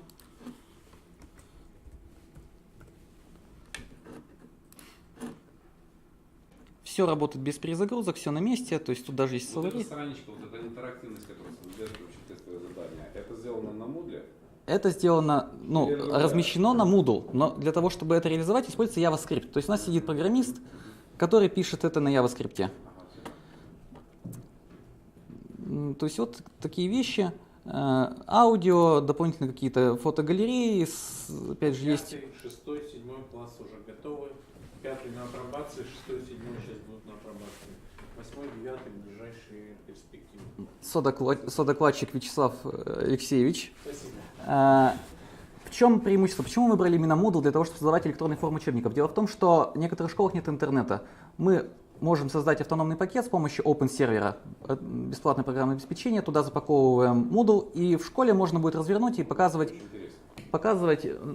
весь этот интерактив, весь этот материал, даже в самых таких местах, где интернета нет или не будет. Да. При этом тут также возможно добавить, если что, тестовые задания, и в той же школе без интернета можно будет, например, запустить тест.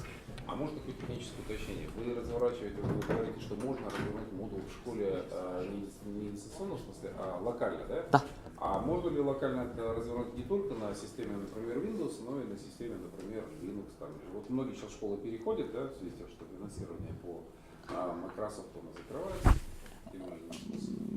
У вас на Windows, да? Дело в том, что у нас нет привязки к конкретной платформе. Это всего лишь сервер локальный на Windows. То есть на самом деле Moodle, он не знает, на чем его запускают. Ему без разницы. Нам нужен просто сервер, который поддерживает PHP, который поддерживает MySQL.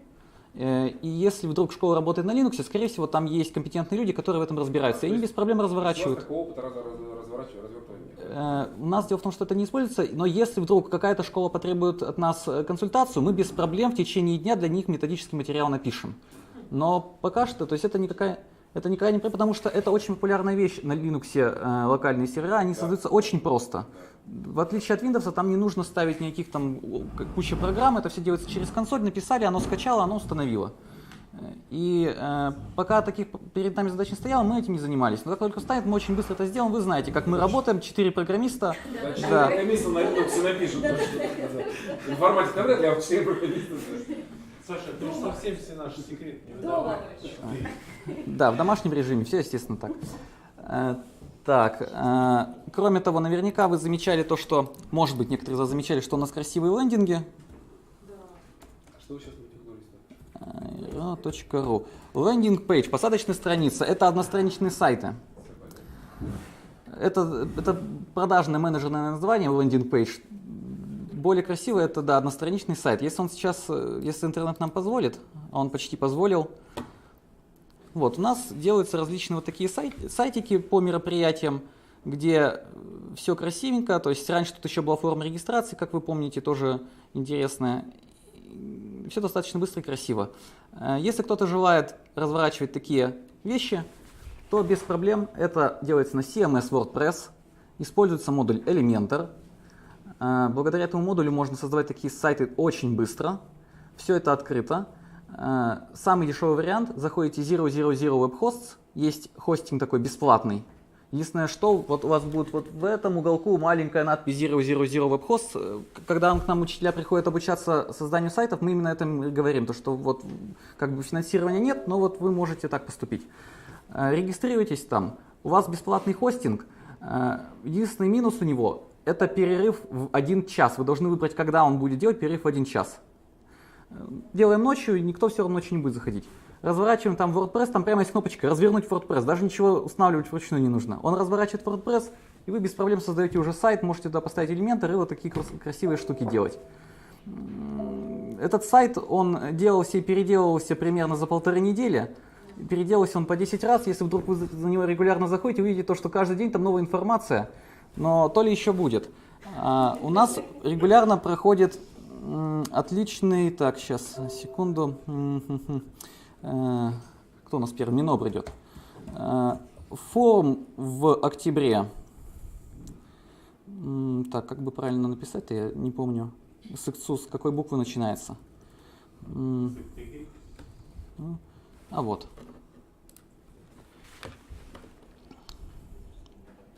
Вот, у нас еще и вот такой проходит форум. Вот там вот настоящее веселье творится. Там можно на сайт заходить несколько раз в день и каждый раз видеть что-то новенькое и интересненькое. Вот это все сделано на WordPress с элементором, то есть тут у нас очень много функций. Функций даже больше, чем оказалось необходимо. Техническое задание предполагало также, техническое задание, которое дописывалось уже по окончанию форума, предполагало также наличие площадки для обсуждения. Она была добавлена в экстренном порядке. Были назначены модераторы, обсуждение не запустилось, но главное, что оно работает. Видели, анимации были, без проблем мы сюда можем прикреплять как видеоролики, так и различные более интересные материалы, там всякие слайдеры. Дешево и сердито. Если хотите научиться, приходите к нам на курсы сайтостроения, мы обязательно вас научим, как сделать что-нибудь красивое за бесплатно. А можно вот в продолжение красиво за бесплатно прийти еще на бесплатные курсы, что как сделать красиво за бесплатно? Я полагаю, что институт скоро перейдет на такой режим работы, когда у нас курсы будут бесплатные, курсы будут проходить на дому у программистов. Так, коллеги, вопросы. Чего я не слышал? Я имею в виду за бюджетные деньги. Ну, это не ко мне вопрос, это, наверное, вопрос к организаторам курсов, к руководству. Если вдруг за бюджетные деньги, то всегда, пожалуйста, мы готовы, мы сейчас для Инты готовим курсы. И второй момент. В Moodle появится такой курс или нет? Мы для Не предполагается. Я не успел сейчас. Мы для Инты готовим курсы. Ну, как готовим? Начнем готовить после того, как все это закончится. А это закончится? Это закончится на этой неделе. Дело в том, что около 40 человек из Инты захотели создать свой сайт. Для того, чтобы их там проучить нужно 18-часовую программу, 40 человек за 3 дня. Вы понимаете, какой это режим работы. Нужно отсюда отослать 2 программистов. Из 4.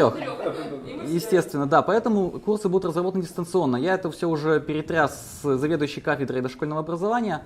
Она согласилась. Разработан будет курс Moodle, как сделать сайт попроще и как сделать сайт потяжелее, поинтереснее. Так что это можно будет изучить дистанционно, причем дистанционно на самом деле это даже большое преимущество, потому что когда мы работаем очно, столько человек работают на разной скорости, точно ничего не успевается. Если вдруг больше 10 человек в класс набивается, то это все, эта работа стоит, и программист бегает от одного человека к другому, помогает почту вспомнить, логин, пароль. Будут дистанционные курсы, я думаю, что вполне возможно, что они будут не только для Инты, а потом и для других желающих. Конечно. Еще у вас какие-нибудь вопросы? Спасибо, Саша. Спасибо, Саша. Это прекрасно. Быстро и по делу. И весело. Электронная система образования. Сушко Елена Юрьевна, заместитель директора IT Consult.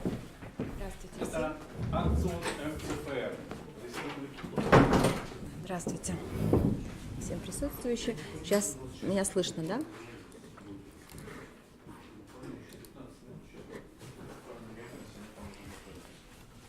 Ну, сегодня очень много вы говорили о инновационных программах для именно образовательной деятельности. Но мне кажется, никакое образовательное учреждение есть, еще присутствует такой большой блок, как административно-хозяйственная деятельность. И, к сожалению, вам всем приходится сдавать аттестации, соблюдать правила, нормативы и так далее. Вот наша система как раз помогает соблюдать эти правила. Так, вот. Была уверена, что это моя презентация. Сейчас загрузится. Да, вот она. Так вот, это электронная система образования. Есть еще специализированная для учебных заведений система Завуч. Не знаю, кто-то слышал о вас, она не вышла не так давно, но на основе вот электронной системы образования расскажу, как можно ее использовать вам в своей деятельности. Итак, наша компания, в принципе, работает уже с 2007 года, с 2014 года мы являемся официальными дистрибьюторами Action Media группа, Action МФЦР. Они занимаются справочными системами образования, Завуч, госфинансы, кадры, юристы и многие другие. Но учитывая тематику сегодняшних слушателей, все-таки вам более будет интересна система образования, система Завуч. Группа компаний, да, она вот занимается, у них журналы есть свои, в том числе там справочник педагога, психолога, музыкального работника, медика в дошкольных и школьных учреждениях. То есть масса издательств и журналов, которые вы, в принципе, используете в своей работе или ваши коллеги. Вот таким образом выглядит система. Если бы время позволяло, могла бы тоже зайти через интернет, тоже ресурс находится в интернете, через доступ, через ключи, имеется к нему доступ. Но, к счастью, в административно-хозяйственной части всегда есть интернет. Я понимаю, что в классах, да, он там отсутствует зачастую, но что касается директора, завуча, главного бухгалтера и других сотрудников, да, административно-хозяйственной части, я предлагаю у них брать иногда интернет на классные мероприятия какие-то. Так вот, что из себя представляет система образования, в принципе, сейчас уже является одной из самых востребованных именно в учебных заведениях. Почему так? В принципе, потому что это единственная справочно-экспертная онлайн-система, созданная специально для того, чтобы организовать работу в детском саду и школе. Потому что как вывести детей на автобусе на экскурсию, как организовать охрану их здоровья и жизнедеятельности в рамках учебного заведения, как решить вопрос с их питанием, так, чтобы не нарушить ни один санпин. Без этого всего, к сожалению, ни одно учебное заведение не обходится. Понятно, что все учебные заведения созданы для того, чтобы образовывать наших детей, но этот вопрос, да, в частности административно-хозяйственной деятельности, он всегда важен. Так вот, почему единственное? В принципе, на рынке фактически нет аналогов именно специализированных систем. Справочно-экспертная, потому что она отвечает на профессиональные вопросы, которые возникают в работе любого сотрудника образовательного учреждения за счет рекомендаций, которые содержатся в системе, за счет индивидуального консалтинга через экспертную поддержку.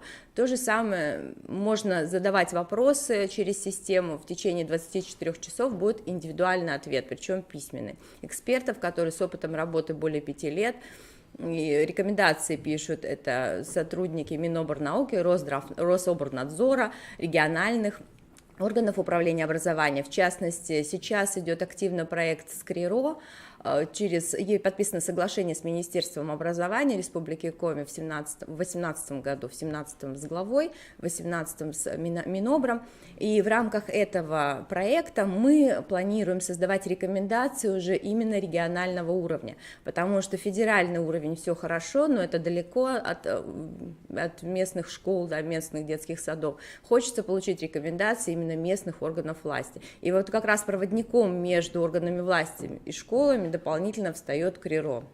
Они очень реально инициативные сотрудники, которые, в принципе, готовы принимать любую идею. Вчера я была на торжественном отчете, на концерте, и там очень много говорили слов, что вы действительно очень активны, вы берете на себя любые задачи, и с вами приятно их воплощать. Но это вот, пользуясь случаем, передаю слова благодарности.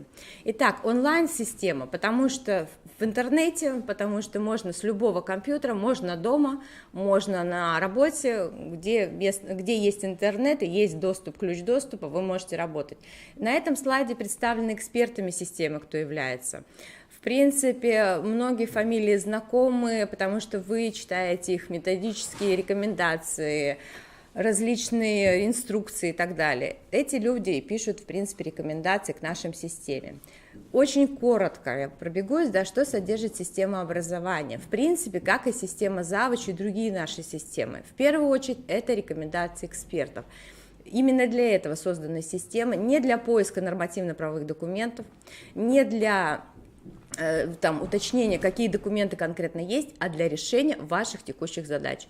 Четкие разъяснения действий в конкретных ситуациях. Есть вопрос, задаете вопрос в поисковой строке, в принципе, как в интернете, получаете рекомендацию. Естественно, в этой рекомендации ссылки на нормативные документы, а также шаблоны документов. Вот.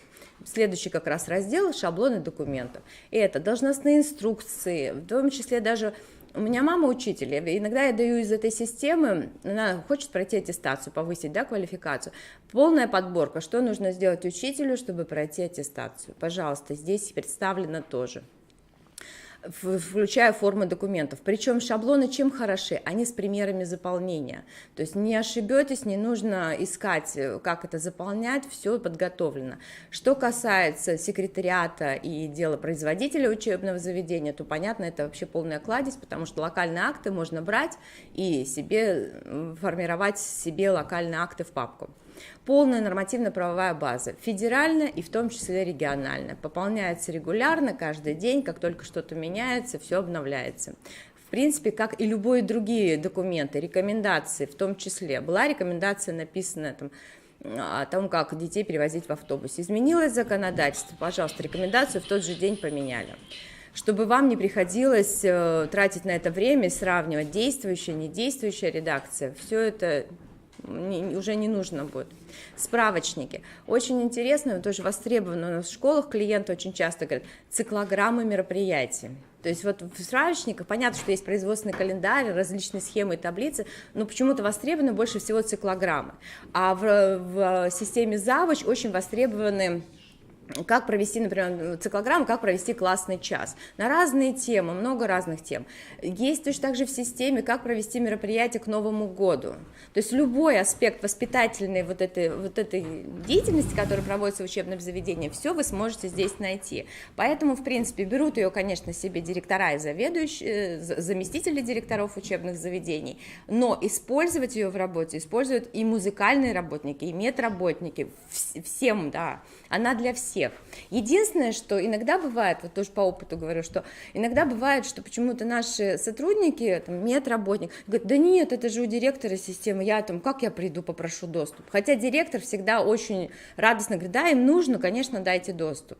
Все точно так же. Зачастую, да, я соглашусь, что в рабочее время, как вот молодой человек до меня выступал, в рабочее время не у всех хватает времени посмотреть журналы, да, или еще что-то дома, используют дома, спокойно посмотрели, как раз тем более вот здесь представлено порядка 12 периодических профессиональных изданий, начиная нормативные документы для руководителя, заканчивая справочником музыкального работника. Все, что может пригодиться в работе, а самое главное еще школа менеджера образования. В принципе, тут работаем, наверное, в параллели, в помощь, наверное, КРИРО, когда вы приезжаете сюда, учитесь и обучаетесь, можно еще дополнительно повысить самоквалификацию в школе менеджера образования. Различные курсы представлены в режиме онлайн, пожалуйста, обучайтесь.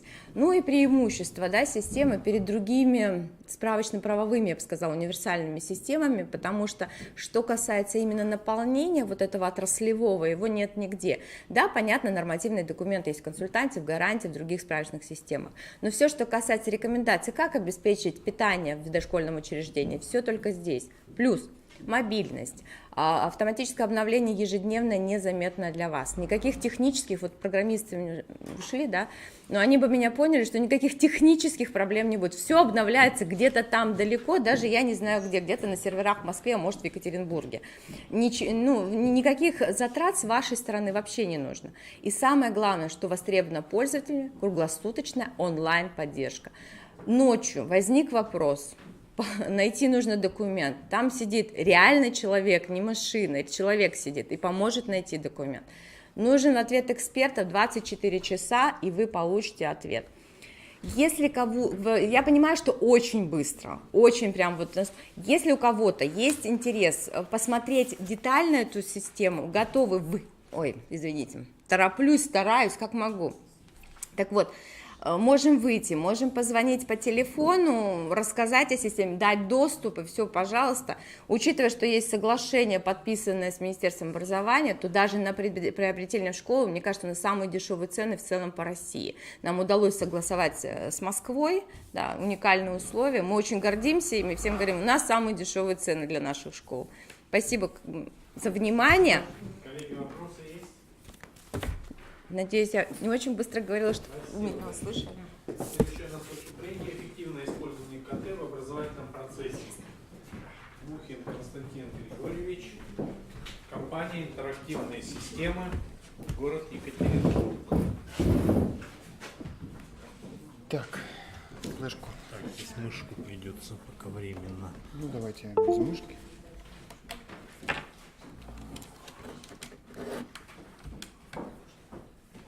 А потом мы обратно ее подключим. Там PDF. Скиньте куда-нибудь на рабочий стол, чтобы у нас осталось, если можно. Коллеги, еще у нас 2 выступления, и потом в мир виртуальной реальности погружаемся. Поэтому потерпите немножко. Ребята там уже готовят оборудование в соседнем кабинете. Смотрим новые, какие можно использовать новые формы. Чтобы виртуальную реальность посмотреть, нужно физический мир до конкретно. Кстати, у нас музей, вот завтра будет презентация музея, в котором тоже предполагается, ну правда немножко попозже, к октябрю, использование тоже виртуальной реальности.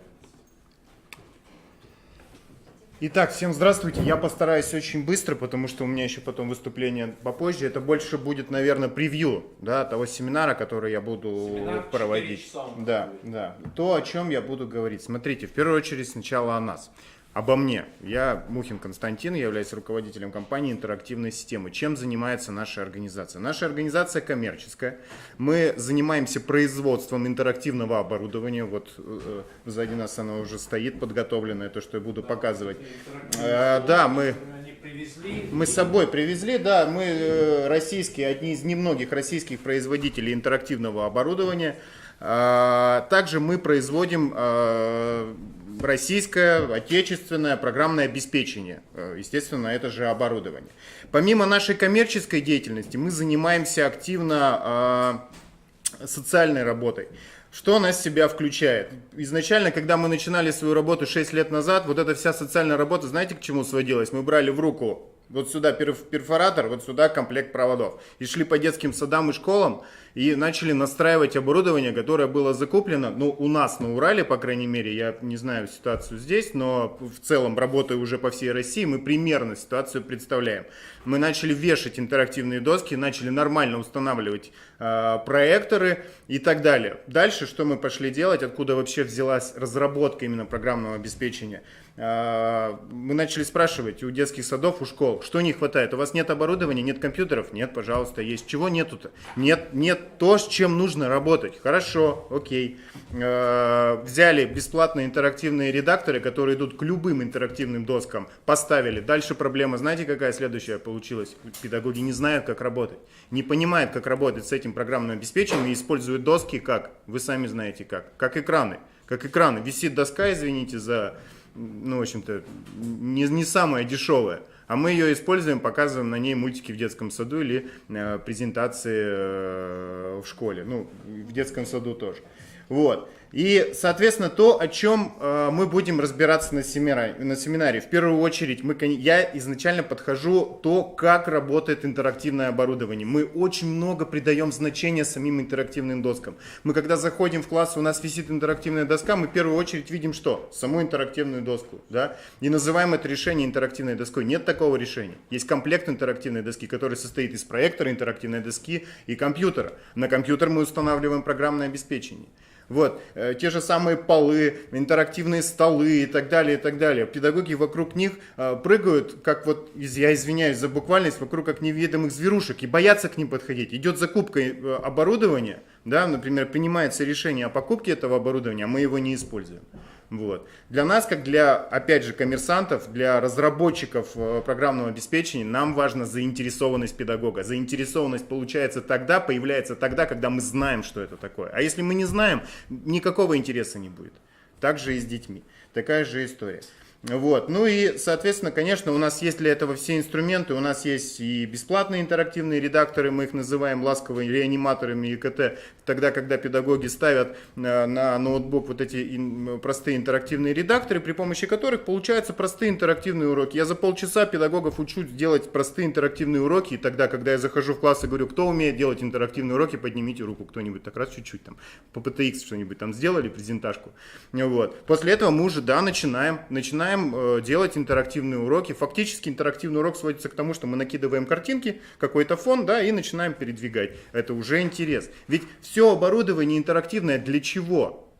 Даже давайте немножко по-другому спрошу. Для кого? Для детей. Правильно мы закупаем? Для того, чтобы был интерес. Потому что, простой презентации педагог уже знает, да, не заинтересовать перелистыванием картинок. Нам нужно что-то интерактивное. Нужно провести викторину. Нужно сделать какой-то опрос интерактивный и так далее. Об этом я тоже расскажу. Мы совместно с педагогами, не только с педагогами, еще и Управление образования ХМАУ, ЯНАУ, Свердловской области, Крыма, создали интерактивный редактор «Сова», который я тоже покажу, который идет в составе интерактивного оборудования нашего, который выполняет эти задачи вполне успешно. Мы все-таки уверены о том, что для того, чтобы сформировать, вот слайд я один оставил, я решил вас не мучить сейчас презентациями, перелистыванием и так далее, эффективная безопасная среда тогда, когда у нас работает эффективное оборудование. Чтобы работало эффективное оборудование, оно должно быть с начинкой. Вот знаете, я очень часто на семинарах использую это слово начинка, потому что железо может быть,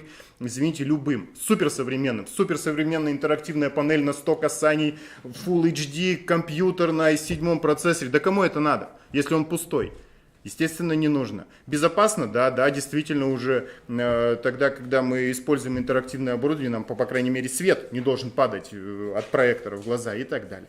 Вот об этом будем говорить. Проведу небольшой мастер-класс про создание интерактивных уроков, в целом про оборудование расскажу то, чем мы занимаемся, проектная деятельность, скажу про наш портал, где мы бесплатно выкладываем уроки, рекомендации, как работать с интерактивом и так далее. Мы очень узко специализированы, мы не поставляем ни туалетную бумагу, там ничего такого, вот. Но мы, по крайней мере, честно это делаем, мы то, что производим, то поставляем. С поставкой у нас выезжает инженер, который обучает, и каждые полгода приезжает, ездят по всей России люди и проводят повторные семинары, проводят мастер-классы именно конкретно с педагогами, которые работают с этим оборудованием. Мы считаем, что это правильно будет и честно по отношению к рынку. Они просто поставили оборудование, подписали и все. И на мороженку заработали и разъехались.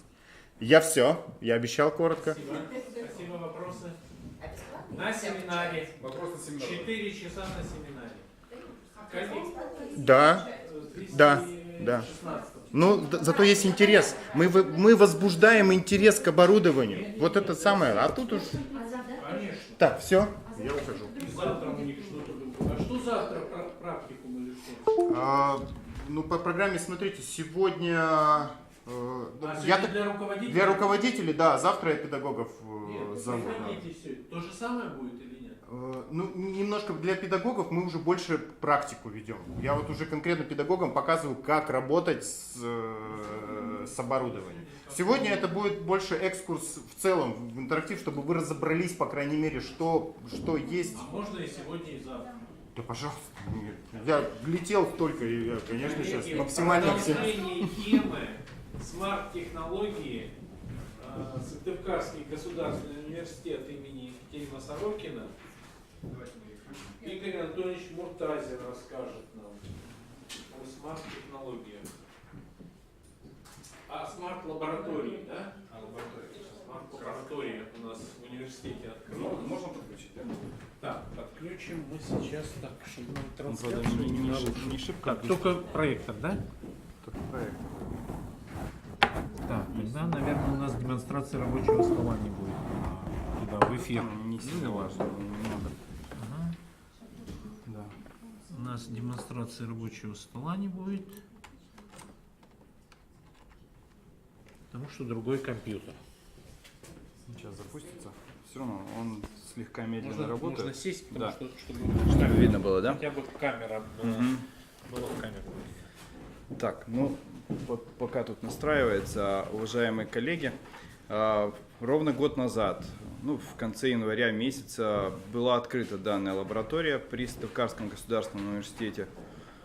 Поучаствовали в открытии, ну, два, получается, юридических лица. Это первое, это компания Родском, и инициаторами вообще они были одной части, да, то есть они помогали договариваться с компанией Smart Technology и представителями их в России, это компания Digist. И с другой стороны, это Сыктывкарский государственный университет, и, естественно, мы подключили наших преподавателей, наши помещения, оборудование, закупили там программное обеспечение и так далее. Вообще таких центров, насколько я понял, не так много. Наш был 12-м в России. Смарт-доски и вообще их оборудование, я думаю, здесь все знают. Про интерактивные доски, там программное обеспечение постоянно говорится. И говорится в том числе и о том, что учителя плохо владеют, вообще преподаватели плохо владеют этими технологиями. И на сегодняшний день вроде бы как просто интерактивная доска уже вроде как и не сильно интересно становится. Просто вот если она на уроке есть, да. Есть исследование такое, я немного тут буду перекидывать информацию. Исследования проводили буквально 17-й, по-моему, год или 16-й. То, что сейчас дети до 4 лет, практически большинство из них, посидели и попробовали планшеты и делают это регулярно. А дети до 12 лет, 98 или 9% имеют свои смартфоны. Да, и, естественно, вот не брать это все во внимание невозможно. Естественно, компания Smart тоже этим занимается. И вот сейчас слайд перед вами. Это те технологии, ну, развитием которых они занимаются на сегодняшний день. Smart Notebook – это программное обеспечение для интерактивной доски. И я скажу, что вот в базовой ее части, то, к чему вы, наверное, все раз управляете интерактивной доской, он в открытом доступе с прошлого года. Ну, если не знали, можете вот зайти на сайт и просто скачать, установить. В общем, для этого нужна только интерактивная доска Smart, чтобы пользоваться. Хотя он пойдет и как PowerPoint, как презентация, да, то есть можно использовать. А вот дальше пошли пакеты программ и систем, которые новые. Smart Lab, Smart Response 2, а Response первую серию наверняка слышали, я не знаю, у нас в институте, например, она одна была, да, и она до сих пор существует. Smart Response — это система, да, тестирования или опросов, да. Ну и для этого нужно там отдельное оборудование, пульты и так далее. То есть это все очень громоздко и не очень удобно. Ну и так далее. Smart Learning Suite Online, вот крайне здесь, да. Запись — это совершенно новая система. Это некие учетные записи, создаются учетные записи учителей, к которым они получают доступ, хранят там свои уроки. Запускать эти уроки можно вне зависимости от того, есть у вас ноутбук, на компьютере нет его. В виде презентации урок пойдет. Дальше эти же уроки можно транслировать на мобильные устройства учащихся и управлять ими, ну, уроками. То есть учащиеся будут видеть, там плееры запускаются, скачиваются плееры на смартфоны и работает все. То есть система новая, она, по-моему, еще до сих пор в тестовом режиме у них и так далее. Smart Lab и Response, но те, которые вот сейчас запущены, про них чуть-чуть расскажу, ну, поскольку вот в нашем центре мы этим занимаемся. Smart Lab работает полностью с облаком, и я даже предложу чуть позже попробовать, как эта система работает. То есть, ну, в ноутбуке создается задание, и в Smart Lab в старую версию наверняка пробовали, там флешки такие запускались в игровой форме, да. Сейчас для того, чтобы это задание выполнить, нужны будут мобильные устройства, ну, допустим, ваши смартфоны. Прямо сейчас можно будет и попробовать. То есть я пару заданий создал вот в Smart Lab. Smart Response примерно такая же система. То есть создается виртуальный класс на облаке, вы к нему подключаетесь и проходите там тестирование или опрос и так далее. Учитель на доске или у себя на компьютере, вот сейчас доски нет, да, есть просто программа. Я просто смогу увидеть результат работы. Вот, ну, поскольку сказал, можно вот, пока тут будет загружаться, следующий слайд будет грузиться, к нему потом можно будет подключиться, я расскажу про то, как создавался данный центр и чем мы занимаемся. Ну, целей различных много, и методические, а главное это учебные, да. То есть есть компания, которая поставляет доски здесь в республике, это Ростком, они, продавая сейчас доску, поставляют доску в школу, предлагают такую услугу — обучение тех учителей, которые будут на этой доске работать. То есть просто наличие программного обеспечения, там, доски, комплекса всего этого недостаточно для того, чтобы это заработало. Это все уже понимают. Ну и вот оплачивают работу и вообще обучение компания Ростком. Для учителей это бесплатно. Работу наших преподавателей оплачивают они. Опыт такой уже есть, уже первая группа отучилась. По итогам это удостоверение повышения квалификации на 36 часов установленного образца. И как бонус сертификат от компании Smart о том, что учитель является сертифицированным пользователем. Он не установленного образца, но для того, чтобы его получить, нужно пройти тестирование, которое организуется москвичами, то есть компанией Digis. То есть мы туда подаем данные, учителям приходит на электронную почту там логин, пароль и точка доступа, да, то есть они проходят тест, положительно, если проходят, сертификат им будет выдан, ну, уже от нашего авторизованного учебного центра. Ну, вот система вот так настроена. Есть и другие проекты в этом направлении, но они пока еще в разработке. О них я пока говорить не буду, и думаю, что расскажут те люди, которые ими занимаются позже. Ну вот задание, Smart Lab. Загружается у меня не очень быстро такой вот ноутбук. И как к нему перейти? Получить идентификатор, тут интернет нужен. Да, переключиться, да.